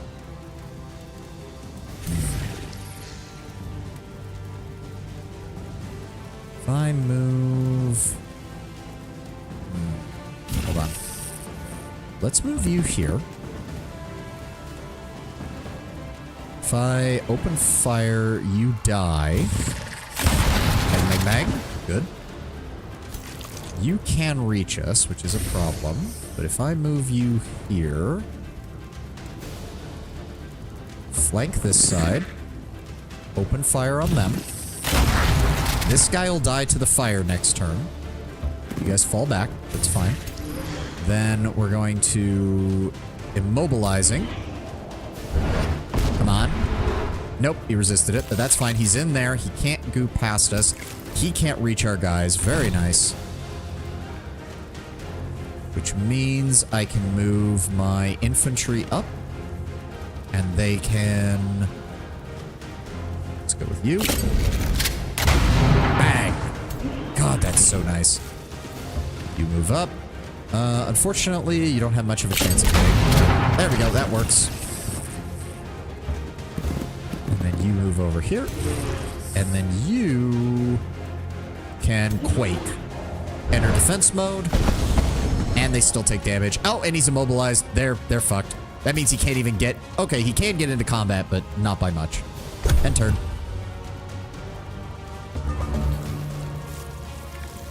Yep, he moves there.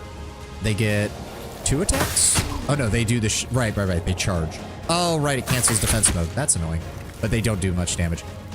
Oh right, the burning is at the end of his turn. So he did manage to do a little bit of damage, and then he burns to death. Blap. There we go. Mage locks. Full volley.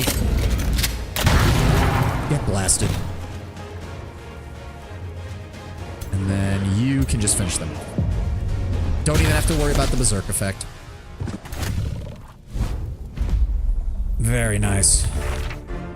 And we got a free battle axe out of it. Nice. Is that one-handed or two-handed? I don't know. We'll take it. And we will be fully healed next turn. I kind of want to... It would take a while for my army to get down here. I could just clear these guys. Get my king some more experience. Yeah, fuck it. Manual combat. What is that? 2 units of pole arms, a defender, and a striker. Or a regular fighter unit. Oh yes, please, bunch up. I'm surprised. Okay, so Iron Golem Assistance. Why do I not get the ability to get these? Because these seem actually more effective than regular Iron Golems. Also, goddamn, shield. Okay, yeah, we need to deal with those scrap. Wait, are those skirmishers? Oh, it's a shield unit with a ranged attack. Oh, two hex cone. That's fine. Let's just move you here. He will be able to hit them, but... Ooh, sundered defense. Okay, hold on. Pull back by 1. I don't mind if he clips the edge of my general with that. If we're not gonna... As far as I know, Iron Golem Assistants are from special events, like the Golem Foundry. Ah. I could set this whole ground on fire, which would, I think, get all of them next turn when they have to move through it. Yeah, they have to come through here if they want to. Oh, you jackasses have the fucking... You have the same upgrade that I do, don't you? The one with the torches above their head. Yeah, so they get additional defense for being down here. Well, that's annoying. We'll just wait. We'll hold off on that. Just go ahead and summon up the spider so we have another unit who can take hits for us. In fact... If I move that forward, I might be able to convince them to fight me. Let's go ahead and move the spider here. Enter defense mode. What does this ability do? Sundered defense, right. So I want to move you here. And enter defense mode. You go here. You go up here. You guys go right here. And you go right here.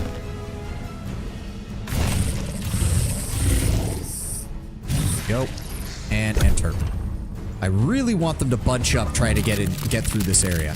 Oh, you son of a... Okay, that's annoying. Well, these guys still came in. That's fine. Yep. Sunder defense. Nice. You guys move up. Oh, wow. You actually moved up far enough to hit me. You're not going to be able to, though. There we go. Okay, okay. So, first off... We're gonna go with... Nope, no, no. Do not use Blastification first. Use the spell first. So what we're going to do is... Who's going to take the most damage? 17, 17. We're gonna go with Ignite on you. There we go. Set on fire. That does give me strength and regeneration. Good. Then we're going to Channeling Ritual. And that will allow us to... Oh, no, wait. Cancel. Wrong one. We want to Blastification so that we hit all of these guys all at once. I think the Iron Golems are immune to burning. Nope. No, they're not. Never mind. And then we want to Immolate, which is going to hit all of them. Good. These guys aren't taking much damage at all. But they are on fire. Good. fact, these guys, 32 health. Okay, we do want to deal with that. I'm thinking we teleport directly behind them. There we go. And then we quake and hit all of them. Good. All right. Let me see here. So we do want to mark enemies so that way... Okay, so first off, yes, have the spiders finish off the iron golems. They get one retaliation attack, and then we kill them. And then I want you guys... Ooh, that will be a lot of damage on them. You guys also don't have any... So let's go... Move you here. Open fire. Good. They take burning damage. Then you... Ooh, you can't... Oh, we're scared by you. Oh, wait, but these guys can move after shooting. Hold on. And then move you.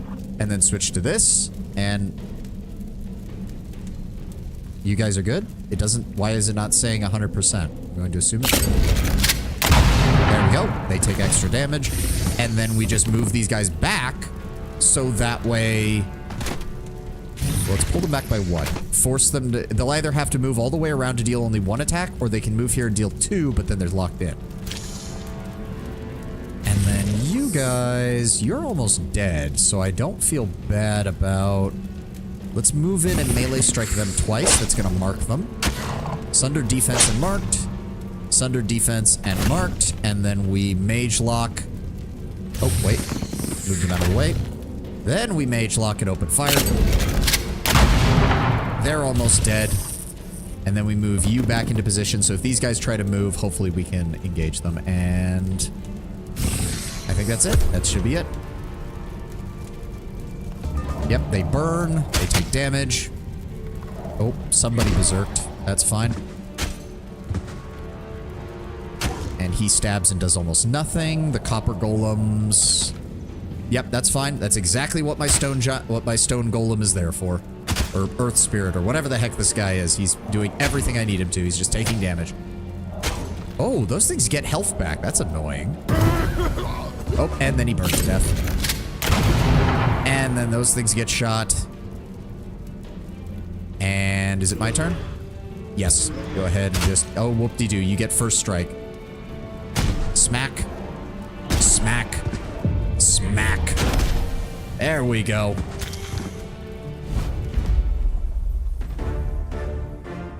There we go. This is also getting... Yes, this is getting these mage locks. So I will... I think it'll be safe to take a couple of mage locks with the cannons. I think that'll be fine. Yeah, that'll be fine. Your ruler leveled up. That's what I was hoping for. Damage spells deal an additional 20% damage. Grab it. Is there a... No, they're all staffs. I haven't found a single orb that would allow him to be mounted on a frickin' cavalry unit. And well, hold on. You took a little bit of damage, but you can actually move back here, as can you, and you guys can heal, and then we'll all meet up to kill this guy next turn.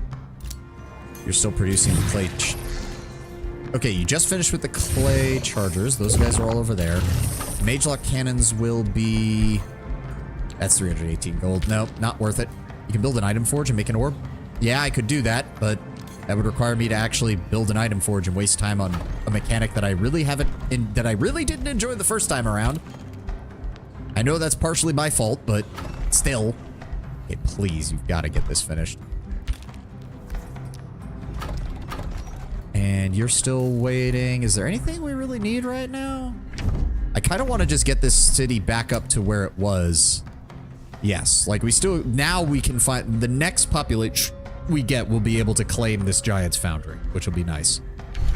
And that will reduce gold upkeep requirements by 25% and get us a fire giant in the Rally of Legions. A fire giant on our army might actually be a really good idea. God, we make so much. Our economy is actually doing really well right now. I'm very happy of that.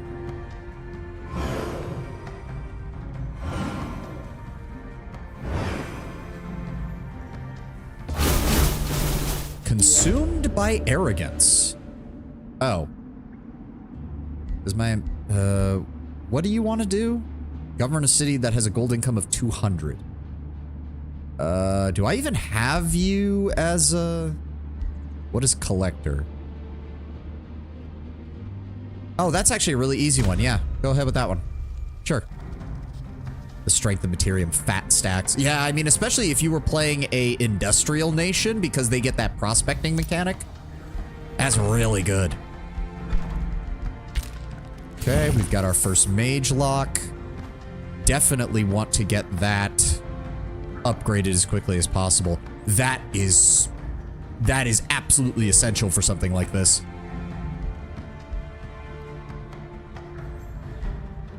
Absolutely essential. You're gonna come up here so that way you can grab the next couple of guys when we get them here. In the meantime, you all are fully healed, so move here and then oh, you're still okay. The earth, what is he? Stone spirit. You took a little. You're still a little bit damaged, but that's fine. And let's go. This is Lytherine Needler, Lytherine Core. Right, that one transfers damage, and then gargoyles. Well, I guess we'll get to see how bad gargoyles are, because everybody keeps saying that they're horrible. I think this is the first time I've actually encountered them to kill them, so... Yep, he's going to immediately core link his only melee unit. Of course he will. Are they chargers? Wait, what type of... Oh, and they have a defense ability. Oh, they're chargers. Okay. Oh, and they can give themselves... Unit gains stone skin, which gives... Okay, so actually gargoyles are fairly tanky for a charge unit. As long as they're not facing spirit damage. Oh, and there's the ad. So we're going to hold here for a moment. I need to run to the restroom and refill my water, and we'll continue in a moment. I'll be right back. Ah.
Okay. Yeah, not as many problems with Materium this time. Quite honestly, having gotten another look at the Materium tomes, I think I just fucked up the first time because I was spreading myself too thin. If you go Materium, you really just want to make sure that you double down on anything that inflicts Sunder defense, because as long as you're lowering just their physical defense, you will continue to deal more and more damage. Because everything you do is physical attacks. I'd even go so far as to say that I'd have to look at the... Like, Materium seems like it's one of the few where you could go pure Materium, and it would probably work pretty decently. Whereas, let's be honest, a lot of other builds really want you to go at least 2 elements. I think pure materia might actually just, like, it stacks really well once you start going. You really just need that ability to inflict sundered defense on people. Yeah, so where is it? The sundered yeah, that one. Anything that's going to give them sundered defense on top of, especially for the Reaver civilization, having units that inflict both piercing and breaching is going to be great. Pure Materium and Pure Shadow work the best in their pure forms. Yep. I could see Pure Astral working, but you would need to understand the game's magic mechanics way more than I do. All right, these guys can move pretty far. They are chargers, unfortunately, which means we want to hold... They can get that far, fuck. All right, so we want to hold right there. We're going to go ahead and summon up our spiders. They can reach the spiders, but that's actually fine. So we're going to move you here, defense mode. We're going to defend the spiders. So one way or the other, whether they charge one way or the other, we're still going to deal damage to them. And then I want you here, defend. I want you on this side, defend. And then I want you out on this flank. In fact, I want both of them out on this flank. I want to be able to get around and try to kill these things. And we can't do anything else. End turn, defense mode. What is it doing? You haven't even taken any damage. Oh, he's actually going for the full charge on... Oh, wow. Okay, that was actually quite strong. Oh, sundered defense. That's why. Can that thing... Yes, it can see my spiders, but that's fine. Oh, you're actually moving up. Surprise, surprise. Alright, well, let's start with you. 1. Alright, that does inflict sundered defenses. Good. He has 3 stacks of that, so let's just go ahead. Oh, that's going to deal a lot. That's fine by me. Smack. Smack. Smack.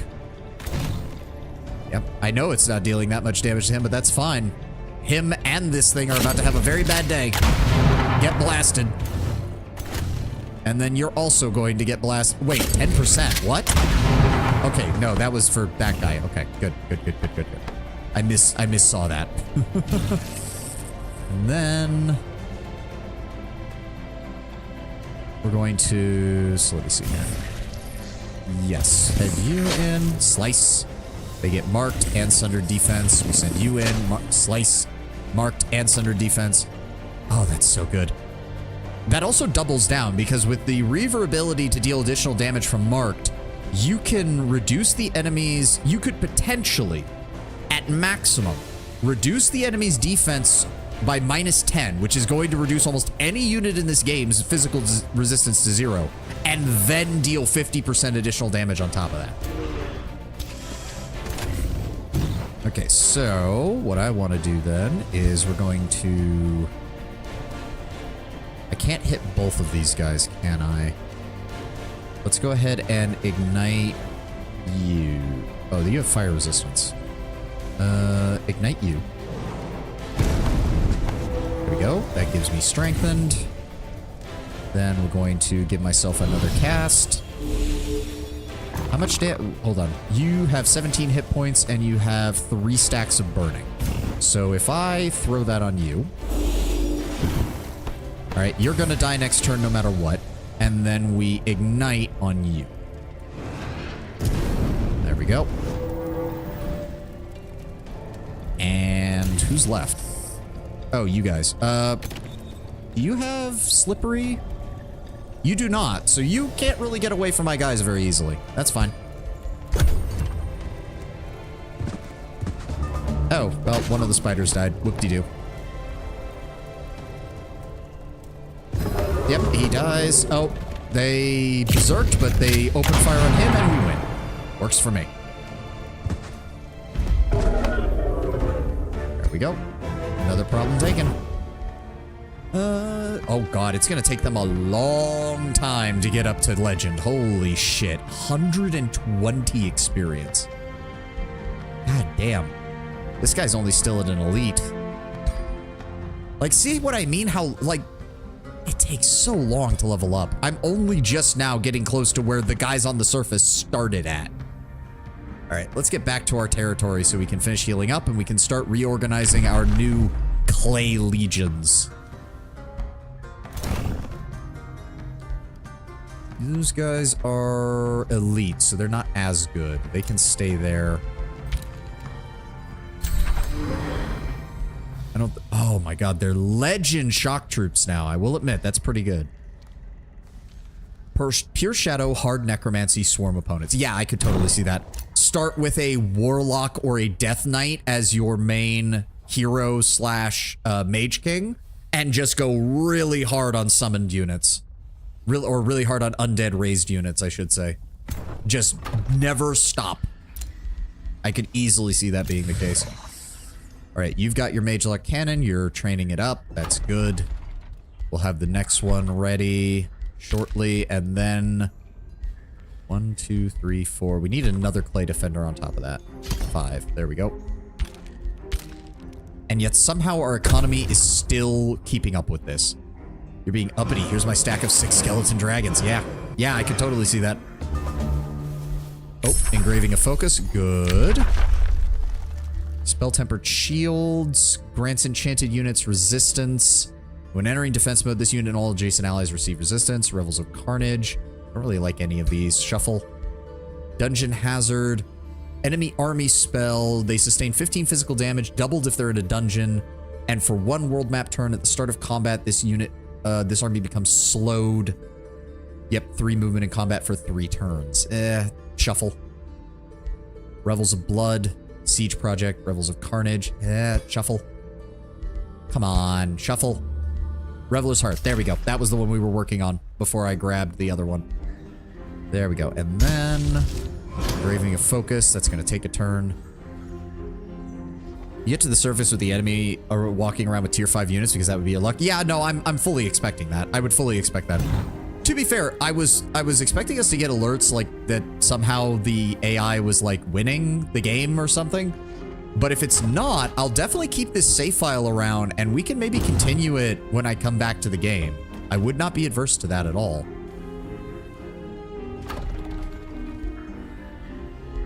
Yeah, maybe I should build that. Are we building in it? We're not. Let's go ahead and get that. Where is it? Item Forge. 400. Like that. It is way too expensive. Oh, can you just... Yes, hurry production. There we go. Imperium immediately goes up. Very nice. Carnival of Flesh. Per adjacent farm. Unfortunately, the adjacency down here is garbage because of the way these provinces are laid out.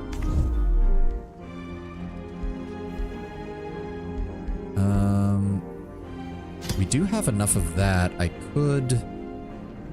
But that would require us to get the Firehearth Foundry is the problem.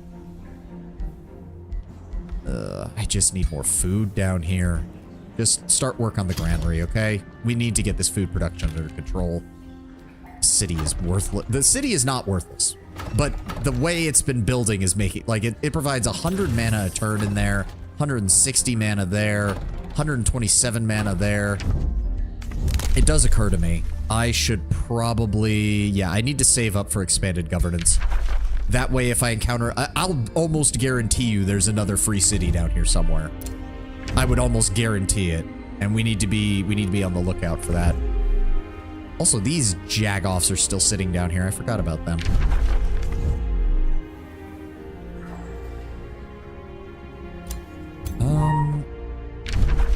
Do I need you to do anything? You can excavate down there, but I don't want to expand this yet. There's no reason to. If the AI isn't excavating, then I have no reason to go looking for them. What we could do is we kind of have a final. We could finally go to the surface near here where we are. We know that there's a border here. I think Does blue mean that that's a free city? Because I think it does. Because when it's a major faction, it will actually show like their colors and stuff like that. Also, they are literally next door to where this exits. Although if that's the case, I need to move all of my armies to over here. So that way, if they try to come down, we can just kill them.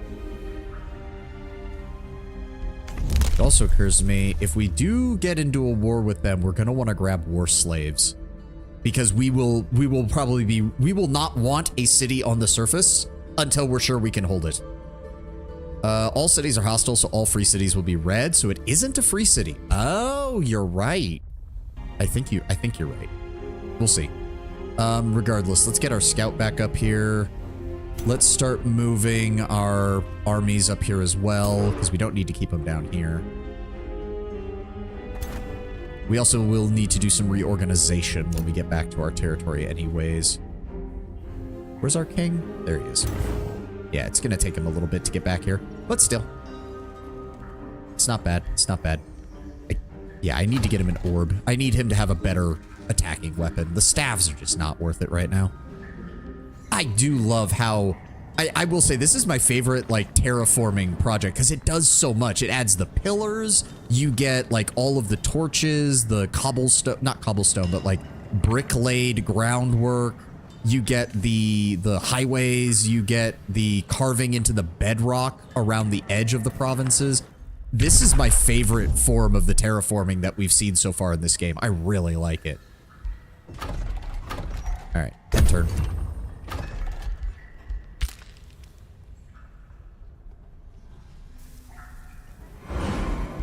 All right, spell ready. Engraving focus. Oh, wait, event.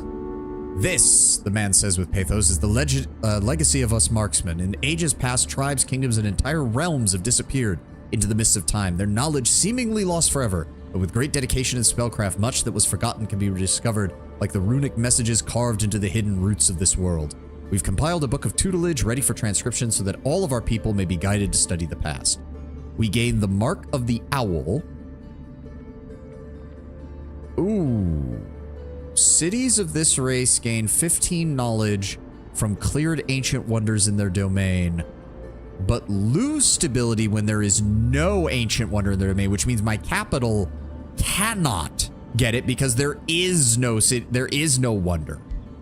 That's not good.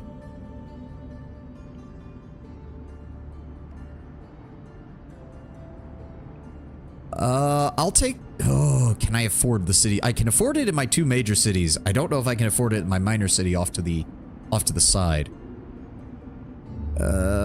No. Let me enlighten you. We'll lose knowledge for a few turns, but that's fine. Let's go with engraving of focus. This is going to use 22 mana. That's fine. We still have enough. This will give focused aggression to all of our non-ones units. Yep, melee attacks inflict marked, ranged or magic attacks deal additional damage per stack of mark. Yep. There we go. That's going to make our clay soldiers even more useful. Yes. Empire development skill. We're saving up for... Should I just go ahead and grab expanded governance? Yes, I will. That way, if we run into a free city, we can grab it. So the order stuff is probably going to be useless. Did we ever end up... We didn't actually end up ever getting that Whispering Stone. So if we do want to boost our city stabilities, we're going to have to get one of those at some point. But I don't think any of the rest of these are good. 30% additional for your basic frontline soldiers is not bad. It's not the worst. Allegiance isn't that good. Exemplar is okay if you have a lot of wonders. Instant regain all hit points and not hero units gain +1 rank. That's okay. 20 more grievances. That doesn't matter. Recruiting units from the rally cost 50% less gold. Okay, that's decent. Vassals grant 10% more resources. Useless. Call a rally of the Liege's event and gain +10 recruitment points. And this, it does occur to me. This unit's attacks gain a 30% chance of inflicting... Yeah, that's kind of the main one. It's just that you need 500 affinity with order in order to get it. Like... 40% damage to large units. Oh, that would be so good on our cannons. Oh, that would be so amazing on our cannons. Polearm units, 60% chance of decaying. Shield units gain. Fearless and grant cannot lose morale. That's kind of the weakest, but at least it goes to all other units when it uses the defense mode. Mythic units gain Order of the Indomitable, gaining strengthened and regeneration on kill.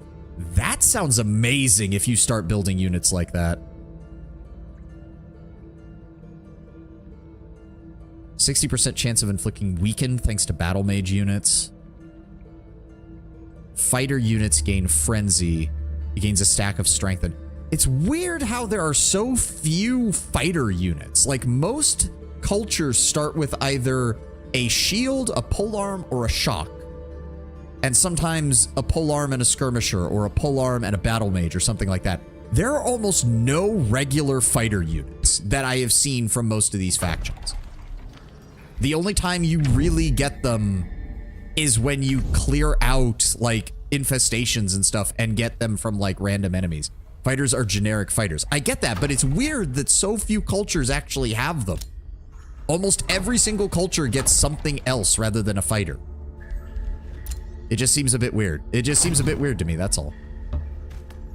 All right, let's begin amassing our army.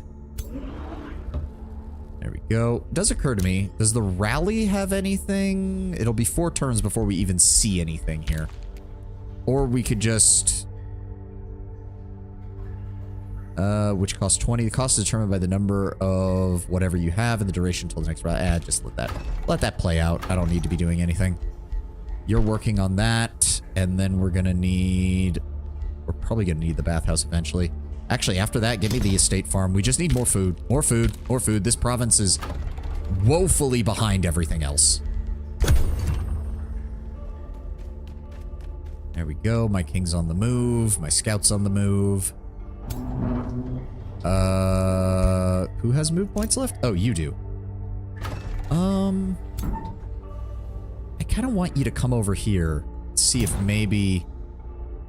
Once I grab my clay army, we can try them against whatever, because I'm pretty sure when we dig that out, there will be something there. There will be some kind of enemy there that we can maybe there'll also be a resource there we can use. I'd really appreciate that if we could. Sad that you can't claim tunnels because it'd be so cool to spread the dungeon over the entire ground. Exactly, that too.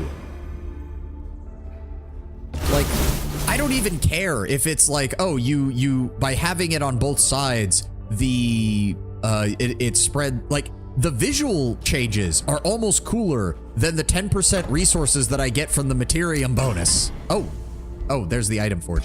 Can I... Give me a primary weapon. Give me... Where is it? There we go. Magical orb. Firebolts. Oh, does this just show... Oh, okay. This is just the visualization. Ooh, I like that one. That actually looks really cool. Yes, fire damage. Oh, we can't. We literally have 0 binding essence and 0 binding fragments. I can't even make a basic one? Really? Sacrifice an item from your arsenal. That might be a good idea. Icy Fork. Disenchant. Honestly, the sharpened staff I don't really care about either. And the padded helmet. Disenchant all of those. Alright. And so we have 1 of 5 infusion points. Wait, I can put 5 infusions on this? So that's 110. Animal Slayer. Inflict bleeding. Inflict burning. Doesn't it already have a chance to inflict burning? Oh, whatever. Burning orb. It'll take 1 turn, and we've got 180 so far. Is there anything else we can add? We can add... Oh, that's... Nope, that doesn't work. That doesn't work. What about bleeding? Nope, still too much. 20... Nope. And Animal Slayer? Nope. All right, remove it. There we go. The Huntsman's Sphere. Deals inflict burning, critical hit chance, fire damage, forge. It'll take 1 turn. Okay. Check your arsenal, if anything, to give you the secondary resource. It's fine. It's fine. As long as it just gives me this. I'm fine with that. All right. We've got the Clay Defenders and the Mage Lock. So, hold on. You're a defender. I do want you with the mage lock cannons, but I also want you with the clay defenders. So I think... Let's see. You guys are at soldier tier. You're still improving. That's good. Yeah, not having the EXP ability on your main king is a little bit limiting when you get to stuff like this, because you really want to be giving experience to your high tier units as quickly as possible. But yes, I think we will take both defenders, because we kind of really need to... We're gonna have plenty of frontline forces, but we will need something to draw the enemy's fire so that these mage locks can do the job. So let me see here. We're gonna pull... Do I want to keep the dragoons, or do I want to keep the mage locks? Because we have 2 mage lock cannons right now. I'd like to keep these champion mage locks. So that's you, you, and you. And then those will get combined with the cannons. I want you down here. Get ready to... Yes, you will be able to excavate this. Good. Interesting. That'll excavate this whole area, but most of it's bedrock. As for the rest of you guys, you just hang out here for a little bit. We produced the clay defender. We're working on that. 84 gold. Just go ahead and buy that right now. Just get it out of the way. What else can we get? What else can we get? Merchant's Guild will give us some more gold. Oh, that's a guild. I have to be very careful with that. Fuck. That gives +2 city stability per population, which certainly helps. Channeling Chamber. Workers Guild. Spelljammer. Room of Recall. Prison cells. We don't have any prison cells. Channeling Towers actually sounds like a good idea. Get us up above the 80 world map casting cost, so that way if we do need to cast anything, we can do it instantly. God, this city is annoying. Whatever. Enter.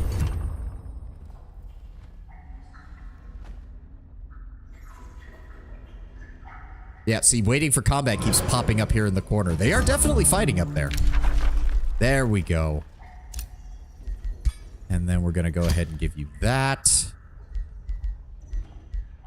Confirm, equip, there we go. Okay. I want to take... So do you guys... Okay, I want to leave him in that army for at least one more turn, so that way he gets the Mage Lock Cannon to tier 2. Or to the 2nd rank. Give him the Nightmare. Oh, you're right. I didn't even think about that. Nightmare Mount. Yeah, there we go. That's looking good. That's looking good. All right, we will need to be careful. We are actually burning through quite a bit of mana right now. Is there anything we can build that'll help with that? No, because the Mana Guild is off limits for that. What about you? Extraction Nexus. Academy. Let's go with the Extraction Nexus. That'll at least give me a little bit more gold. Not much, but a little bit. Channeling Tower. Granary is produced. Good, good. That already helped with the... Yeah, see, like, I wish we could have taken that thing that gave us the knowledge, but there's literally... There's 0 wonders in this section, and I can't connect them to anything else, so... Fuck me, I guess. Alright, yeah, one more turn, then we will... No, just go ahead and end turn. It's fine. We're just splitting up armies right now. Yep, waiting for combat. Another one popped up. Waiting for combat. They are definitely fighting up there. I have no idea what they're fighting, but they're definitely fighting up there. I do not need another... I do not need another hero right now. Especially not for 400 gold. Alright, so you got to the soldier rank. Good. So you're going to go over here to my general. We need one more mage lock. Where's the rest of my forces? Oh, wait. Do we take a mage lock or do we... Let's take a dragoon. We'll take a dragoon. There we go. That's my king's army right there. He's got the dragoons. He's got the mage locks. Over who they're fighting either, so long as they fight. Yes. He is getting our 2 clay defenders, which we can go ahead and buy that. That'll speed that up. He has our charge army. Very nice. Oh, that's looking good. So you can start heading this way. you can start heading this way. And he will be done next turn, because I'll be able to speed that up. Let's go ahead and... Oh, we've almost got that. That's nice. I suppose we can grab the Whispering Stone. Let's grab the Whispering Stone and then let's give it to... There we go. Give Whispering Stone. That will help stabilize its... that will help deal with the stability. Until I can get the dungeoneering stuff built over here, which I really can't because of how... the way this... I've had to expand this to keep everything under control. Also, when this one gets another level up, we can grab... The Giant's Forge is okay, but I honestly do want to grab the mana node over here as quickly as possible. Because we went from plus 200 mana to like, to plus 30. Half an hour left, time to discuss the game. We can discuss the game while I work. Overall, I enjoyed it. I really did. I don't want to make it seem like, part of the issue is just I've been really excited to get to Pathfinder for a while now, and I do want to get to it. I've enjoyed my time here. Some of the mechanics are a little obtuse. As far as, and I think that's partly to do with the amount of customization in the game. It's not that the individual mechanics are obtuse. It's that how mechanics interact with other mechanics in the game that you get from the various scrolls and the cultures and all that. That becomes a bit obtuse, especially as you just keep layering on more and more and more customization. You can start with the exact same build of culture, civilization choices, magic choices, and still end up with a different civilization by the end of the game. And that is a very big pro, but it does exacerbate the issue if you're someone like me who doesn't understand the mechanics. It suddenly becomes a lot more complex than it was at first. Like, the very beginning of our first game with the Giant, it seemed deceptively simple. And by the end of the game with the Giant, I was completely lost on a few things. Like, there's no denying that. I was completely lost. All right, you can move here, and you can move here. God, having the ability to move this fast is nice. And then for your recruitment, you are now fully loaded. There we go. There we are. Our clay legions. 2/3 of our main army is there. Look at that. Almost 1,200 from that. 1,300 from that. And 1,100 from that. Oh my god. These are the strongest armies we've had in the game. Suffered from lack of resistance. Absolutely. That is true. I did not understand how the Materium stuff worked. And that just made things very difficult for me. It does occur to me I could throw that on there now for that. Would rather not use... Let me grab that, and then we'll go ahead and grab the mana conduit over here. And look at that! That gave me 30 additional mana because of the mana guild down here, or the mages guild down here. So good. Look at that. I think you can see it. Yeah, you can. 5 for the conduit, 2 for the wizard king, 10 for the mages guild, and 5 for the arcane governor. Single-handedly taking care of that. Now, admittedly, we are starting to lose gold, so we're also going to need to... Oh, I can only build that. That will give plus 10 gold income. That will give production, which production can be converted to gold at a 4-to-1 ratio. So that will generate gold on the turns when we're not. Oh, but that's... Oh, that means that's what we're making even when we're doing that right now. Oof. Okay, that's a bit much.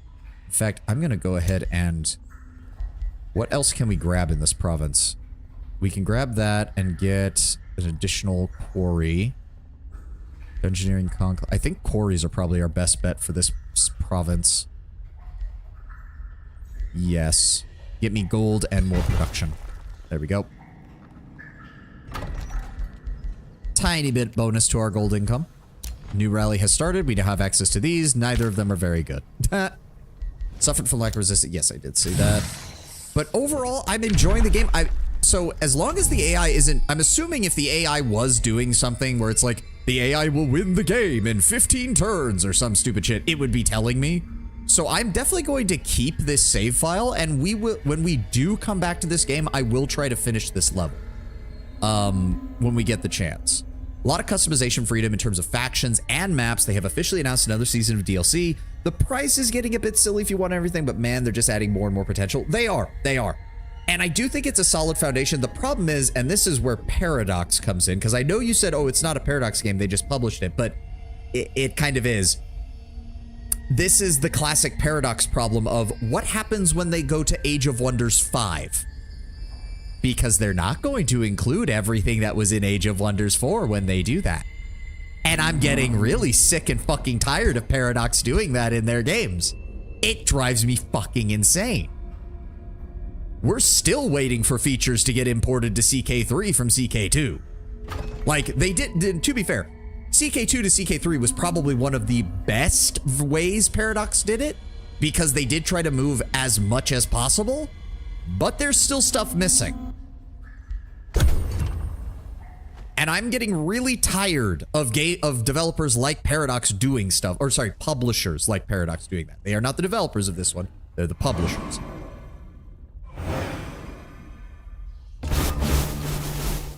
Yep, Dungeon Province there. Oh, what do you want? Oh, it is an honor to speak with you, great Earthshaker, or Earthshaper. The flamboyant musician says, strumming a lute. I am known through the realm as a humble bard, storyteller, and lyricist extraordinaire. Your legend is inspiring. I must write a ballad of you, a song worthy of your legacy. We gain 54 gold per turn for 6 turns. And we can also increase morale for 12 turns, gain 202 food. Wait a second. Okay, that cuts. Okay, I was wondering, like, for a second I thought it said my population was being cut, and I was like, wait, what? A song that instills terror, intimidating my allies and enemies alike. I strongly doubt they'd try to make an AoW4 if such a thing exists, an exact copy of 4, considering that 4 is honestly unique in the franchise. None of the other games have this level of customization. To be fair, but that's its own trap 10 win. How do you go back from this level of customization? Players tend not to like it if you take away their customization option. Let's go with the inspiring song, more production, more food. Yes, yes, yes. There we go. That also will allow us to get +5 production per adjacent dungeon province, +5 draft for adjacent dungeon province. Let's go with the underground vault. That will give us an additional 22 gold, 2 mana, and 5. Or do we want to... Is there another place we could build it that's better? Why do we lose 16? Oh, because the silent barracks is there. Oh, that's not good. We can put it there, and then we can build around that. Yes, let's go with that. And please work on the stone walls so that we actually have some proper defenses. Oh, would you look at that? Hurry production for 24, and we're done. And now we're making 212 gold per turn. Making Planetfall 2? Maybe. Do note that the underground vault is giving you crafting resources. I did see that. It's not much, but at least it's there. Area excavated. Really? No combat? I was hoping for a final combat down here, but I guess not. So what we could do... I'm still kind of wary about popping up onto the surface, I'll be honest. Oh, yeah, see, that is... Oh, so that is 2 different people's borders. I think. Yeah, that's Kirin, the elf dude. And it looks like he's building really close to us because those are actual city improvements down there. So, is that a... Did he vassalize a free city? That might be what he did. An infestation sending invading forces. Well, they... From the looks of it, they get close to the entrance and then Kinran kills them because they're close to his borders, which does not surprise me in the slightest. I don't need another hero. Go away. I was really hoping to get a final combat in before the end of this. I was really hoping there'd be an enemy down here. But there's not. There's just 79 gold. That's all we missed. And what is this province? Oh, it's uninhabitable. Even though there's areas around... See... Okay, there are nitpicks, let's be honest. I've nitpicked the hell out of the underground section, despite the fact that, yes, it does give you a solid... Like, if you're going for a turtle build, the underground against the AI is probably one of the best choices. Because they will just straight up ignore you. Interesting. Oh, right, the Silence Barracks is there. It's not built on top of the actual resource node. But overall, I really enjoy the game. We'll definitely be coming back to it. I do also want to give the Eldritch, like, Angel Leader a try at some point. I'd like to see that. You can also control choke points way easy. Oh, yes. The fact that there's even choke points at all is a massive difference compared to the surface. And the fact that you can, even if you can't really block them, although it seems like you kind of can, the ability to control the entrances and exits to the underground also serves greatly. I'm honestly surprised that there isn't like a world spell to just create an entryway into the underworld so that people above can bypass some of those defenses. I'm honestly surprised there isn't, or at least I haven't seen it. But I guess that might have been a bit much, because then you would have to have done a whole thing where it's like, well, you can't have it spawn over lava, and you can't have it spawn over bedrock, and I don't know, they would have to figure something out in that regard. But the Dungeoneering tome was very interesting. I liked the interplay between the different leader types. Giants are very much built for being like forward combatants. Dragons can do a mix of everything. Wizard Kings are obviously meant to be mages extraordinaires, whereas champions can be, again, a little bit of a mix of everything, but their main advantage as champions is that they get the actual mortal champion skill tree over here, which really allows them to double down on making their armies better. Regenerating additional hit points, giving additional hit points to their units, reducing upkeep, giving them 2 experience each turn, which, if a long game goes on, that +2 experience per turn is potentially worth its weight in gold. Because of how annoying it can be. Oh, you know what? This army can... we could try that. Oh, but then I'd have to reorganize my units, and that would be a pain in the ass. Again, I was really hoping to do like one more combat before we left, but... well, maybe we should just move everybody over here and see if we can crack open this area. Maybe that'll be what we do. Where did my scout go? You're over here. Yeah, you're gonna need to come back this way. But overall, I've enjoyed my time with this. I think it's a very good 4X game, and the fact that they're still adding yet more layers of customization on top of this. And as you said, there's a lot of room for just... like, they don't even necessarily have to add more cultures once they're done with that. They could just add more civilization traits, more tomes, which I think would probably be a much easier and more cost-efficient way to add more to that. If they wanted to, I should say. And then we're going to build a road out to here. And then you're going to come out here. Thank God, we don't have to worry about that anymore. And excavate. Oh, wow, it might take us a while to get through here. I'm hoping there'll be an enemy so that I can at least see what my army looks like in the field. Oh, we need to save up for that. The additional hit points per movement that we don't use is so nice. So nice. Where's my scout? Get over here. Can they virtually add anything they want? Vampires, sure. A tome that allows you to turn your people into automatons. That works. Yeah, no, there's a lot of potential here for just... It's interesting to see fantasy kitchen suit or kitchen sink mentality. Like it's almost the generic fantasy kitchen sink mentality, but done for a strategy game, which you don't really see that much. And in all honesty, I'm really happy with it because they just kind of embrace it. It's like, yes, this is every fantasy trope known to man thrown into a blender, but it works. And I have to give them, oh, I didn't mean to waste money on that, but okay. We produced yep, there we go. That's producing. This is actually making some food. We've got that. We can grab the mine over here, which we're actually doing okay for money now. I would like more mana, but we don't have any more. Well, oh right, the mines do give us mana. I forgot about that. Yeah, just go ahead and build that then. There we go. We also just got the Reveler's Heart. We get plus 50% morale from all sources. I don't like any of these. Meh.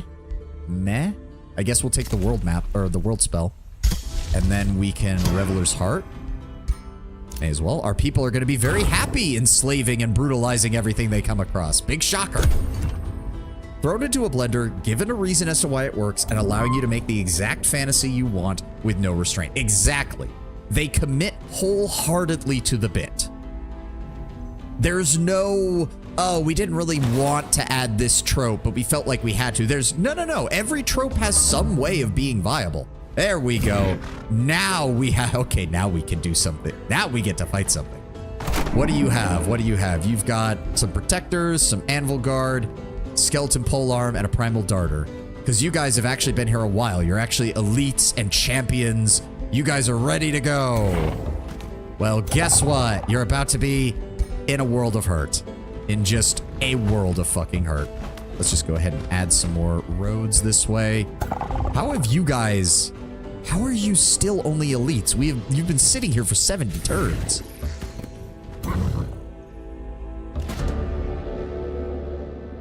The undead are like, oh no, oh no. The lifeless being shuffles around trying to keep their distance from your army. No. Death to the dead. 3,720 versus 364. Oh, I've got to see what we could do with this. Let's go. The fucking zombie monkeys. Yeah, we've got undead polearms. We've got monkeys with shields. Yeah, they're not moving very far. They're like, oh god. Oh, look at that. Oh, okay, so they are in 3-man units. They're not in 2-man units like I thought. They are in 3-man units. But again, that still makes it so that they're not as likely to take casualty penalties as the fight goes on. And there we go. They start with Legion times 4. My fucking clay defenders start with 10 armor right out the gate and 8 resistance. Oh, that's glorious. And the base attack for the charge strike is 32 physical and 9 fire. Oh, I love it. I love it. All right, we got to get you guys up here. The only disadvantage is that they don't have fleet foot, which means I can't maneuver them the way I do my regular units. But other than that, this is amazing. I love this. Oh, please. I've got to get these mage locks into range. Please let me use them. I want to see them fire before the end of this campaign, before I stop playing. I have to. Yeah, so you can set up like some solid charges on these things. You're gonna have to arrange them very carefully, because again, you can't give them fleet, which is a real shame. Because again, I don't know how I'm gonna play this game without just giving the fleet foot to everything. I consider if there was a way to add a Mind Flayer vibe with the parasites and so on. They wouldn't be called Mind Flayers or Illithid, but the idea of infecting people with parasites that turn into your population, if that could work, if it would be specific. Maybe? I don't know how it would work. It might be a case where you don't actually have a population, like you don't have a keeper, or you're not the keeper of a species at first. And then as you grab other people's populations, you infect them, and then over time, those units transform into the race that you created. Or something like that. I don't know. I'm talking out my ass here a bit. Come on, get in range. Get in range. I want to shoot you. I want to shoot you. Let me shoot you. No. Let me shoot you, you sons of bitches. I want to shoot you with my cannons.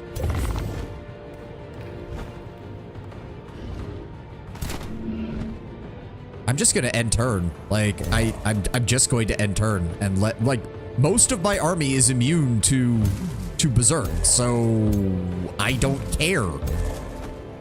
I want to bombard your position with artillery. Yes, please let me do it. Please let me do it. I want to shoot them so bad.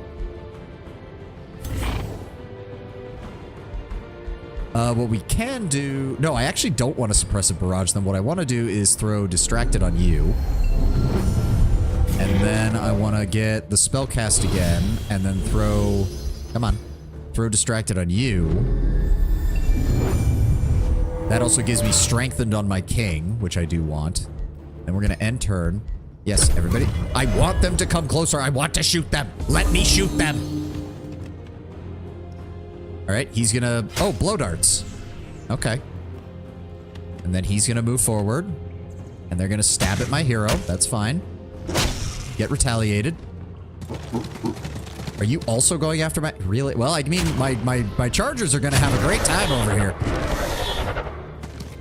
Yes, yes, let me shoot you. Your stupid defense mode. Yes, please, stand behind your shields. Stand behind your shields, you motherfuckers, and get blasted.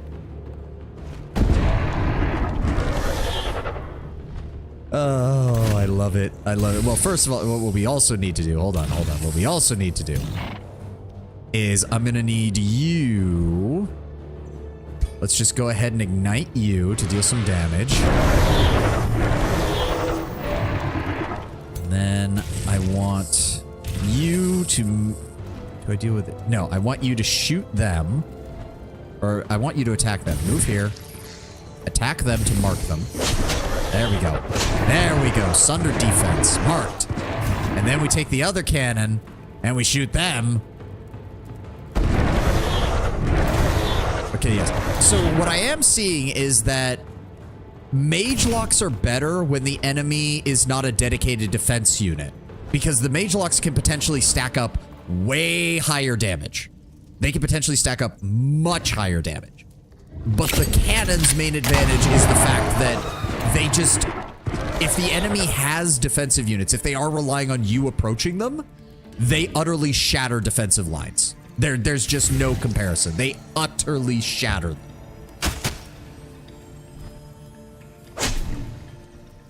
So funnily enough, the mage locks are your more mobile option, basically. All right, and then have my king... Can we move right here? Finish them off. Blasted. And let me see here. I want... Move you here. And attack. Oh, 62 damage! Oh, that's glorious. And then if we move you here... Oh, get absolutely sliced and diced. Get 90s. That's what we're talking about. Oh, that's glorious. Okay, clay soldiers are amazing. Just get absolutely shit on. We didn't... Oh my... I think, yeah, our heroes were the only ones who suffered even the slightest bit of damage. I am so glad we did that. That was glorious. That was absolutely amazing. I love how this army is. It's almost a shame that we're stopping. But hey, look at it this way. We will be... When we do come back to this game, I will absolutely be continuing this. Let's just keep building roads. And then you guys... I mean, we have the money for it. Just connect everything over here, please. No idea what else is in here, though. Let's... Huh. I guess... Oh, so this cavern is actually connected to this one. It's just that it was blocked by the water. Interesting.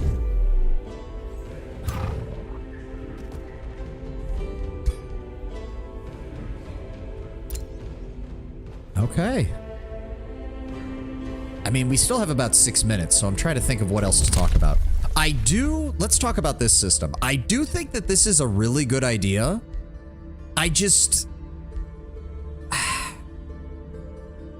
It's weird. I feel like some of the... Did we never get this? No, we did. Okay. Whew. For a second, I thought I forgot to get that. But, need to balance the trees. I think it's more that... I don't know. Like, for example, we did not take a single chaos skill. We did not take a single chaos skill. I don't know. It's not necessarily balance. It feels like some of these are just straight up not good. Like, there's no reason to take them. Like, let me see. Where is it? When you win a battle, you have a 25% chance of gaining a tier 1 or tier 2 unit that can be produced in a city. If you already have the economy to produce more troops, then this really doesn't help you. You get what I'm saying? Like, in comparison to like skilled raiders, pillaging a province takes 1 less turn and yields 20% more rewards and heals your units for 20 hit points. Not temporary hit points, that's the important part. Actual healing.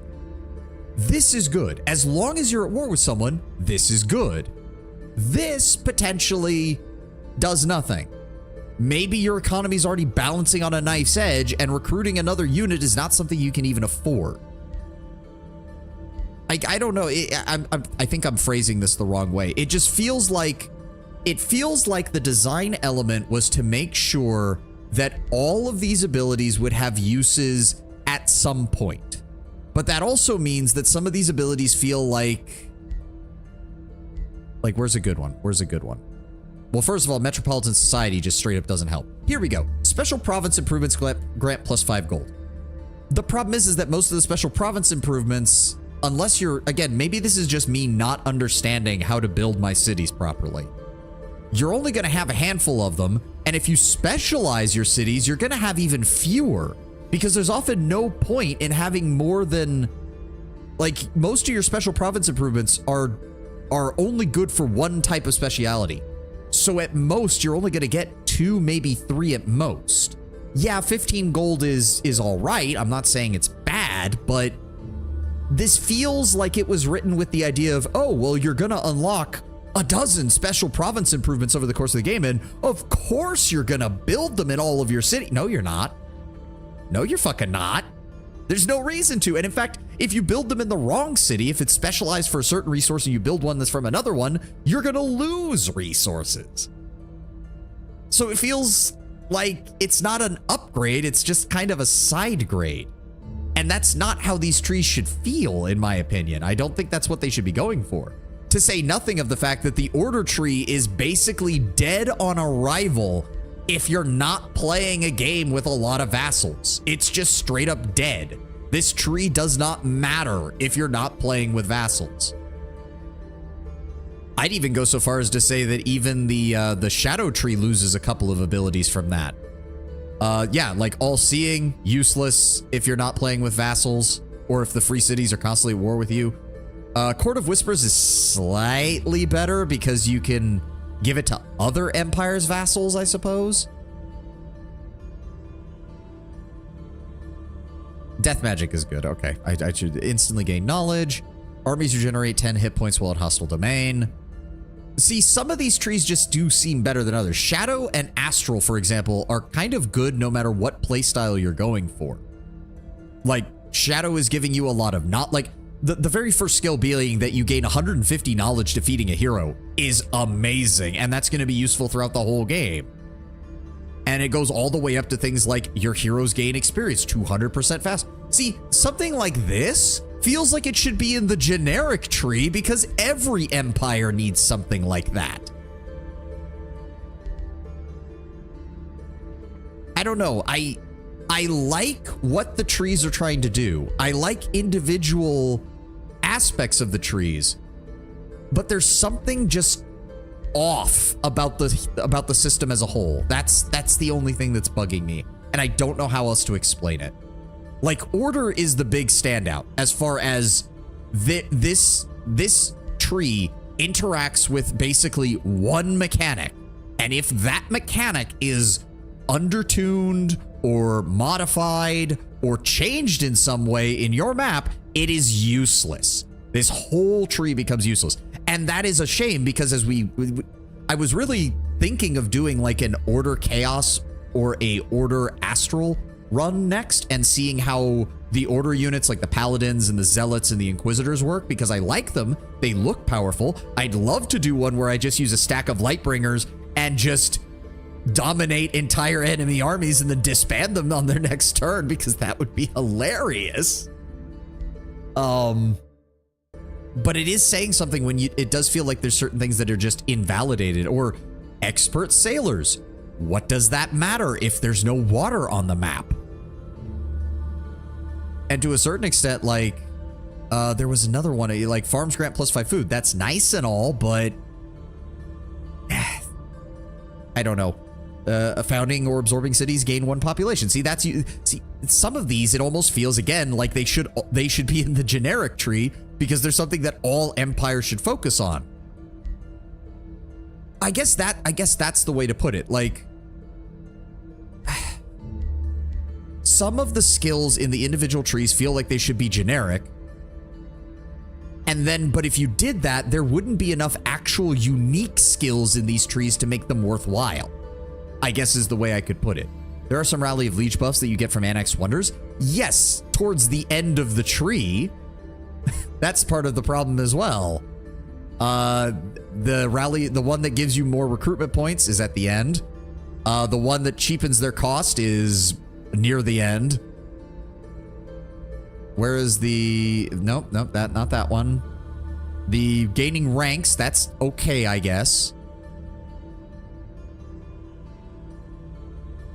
And there's some Rally Liege you can benefit from Annex. What? Yeah. Like, there's not much else. I also don't understand these rights because I don't get why you have a repeatable general right, but then every other right, near as I can tell, is single use. Which seems very strange to me. It would seem to me that you'd be better off making some of these things a little more repeatable, or maybe raising their cost when you make them, like they do here. See, the Imperium cost for the first one I think was like 200, and now it's 500. Like, that seems to be the only way to dump Imperium. And unfortunately, that seems a bit off. Like, why not make it so that I can use the Right of the Armor a second time to get a second Breastplate of the Champion? But it just costs more. Why not make it so I could use Right of Wealth a second time? But it costs more. Or to get a Bandit Army. Or to gain Draft. Or to gain Allegiance. Or to gain Population. It seems very strange that the only repeatable one is the city. I would even say maybe make the initial cost lower, but also make the amount that they give you slightly lower. I don't know. But that is going to have to be it for us. I've talked long enough. Overall, I'm going to give Age of Wonders, I don't know, again, totally, completely, and utterly subjective, with no real backing other than vibes and how I feel about the game. I'm going to give it a solid 8 out of 10. It's a very good 4X game. Solid. It does get a bit confusing just because of the layers of customization, but again, one could argue that that is a very good problem to have. I like games with customization. I enjoy that they've given us that. And a lot of strategy. Yes, again, the fact that you can play largely the same race with the same faction abilities, but because you chose different tomes and different affinity orders and what abilities you chose, totally changes up how your gameplay plays. If anything, I will say one thing I'm pointing out is that it does seem that some are a bit too obsessed with specific things. For example, there is no reason, literally zero, I do mean literally zero, that if you have an underground presence, you should not have Tome of the Dungeon Depths. There is no reason not to. And the fact that the Clay Forge is giving you possibly the best suite of tier 3 units you could hope for, at least for like straightforward combat, is amazing. But I'm going to go ahead and save. This will be our final shot for a while in Age of Wonders. Unfortunately, me ranting means I don't really have time to do a raid. I just need to get going. Thank you all for being here. Thank you all for joining me. I will see you all on Sunday for our first stream of Pathfinder Kingmaker, where I will finally, eventually, God knows how long it's going to take us, get through that game, because I have never actually beaten it, unfortunately. Looking forward to it. I have all the mods set up. I think I have a portrait ready. If not, I'll find one for the character, at least as close as I can imagine it. And we will be ready to play on Sunday. Full 6-hour stream, which might just get us through barely the prologue.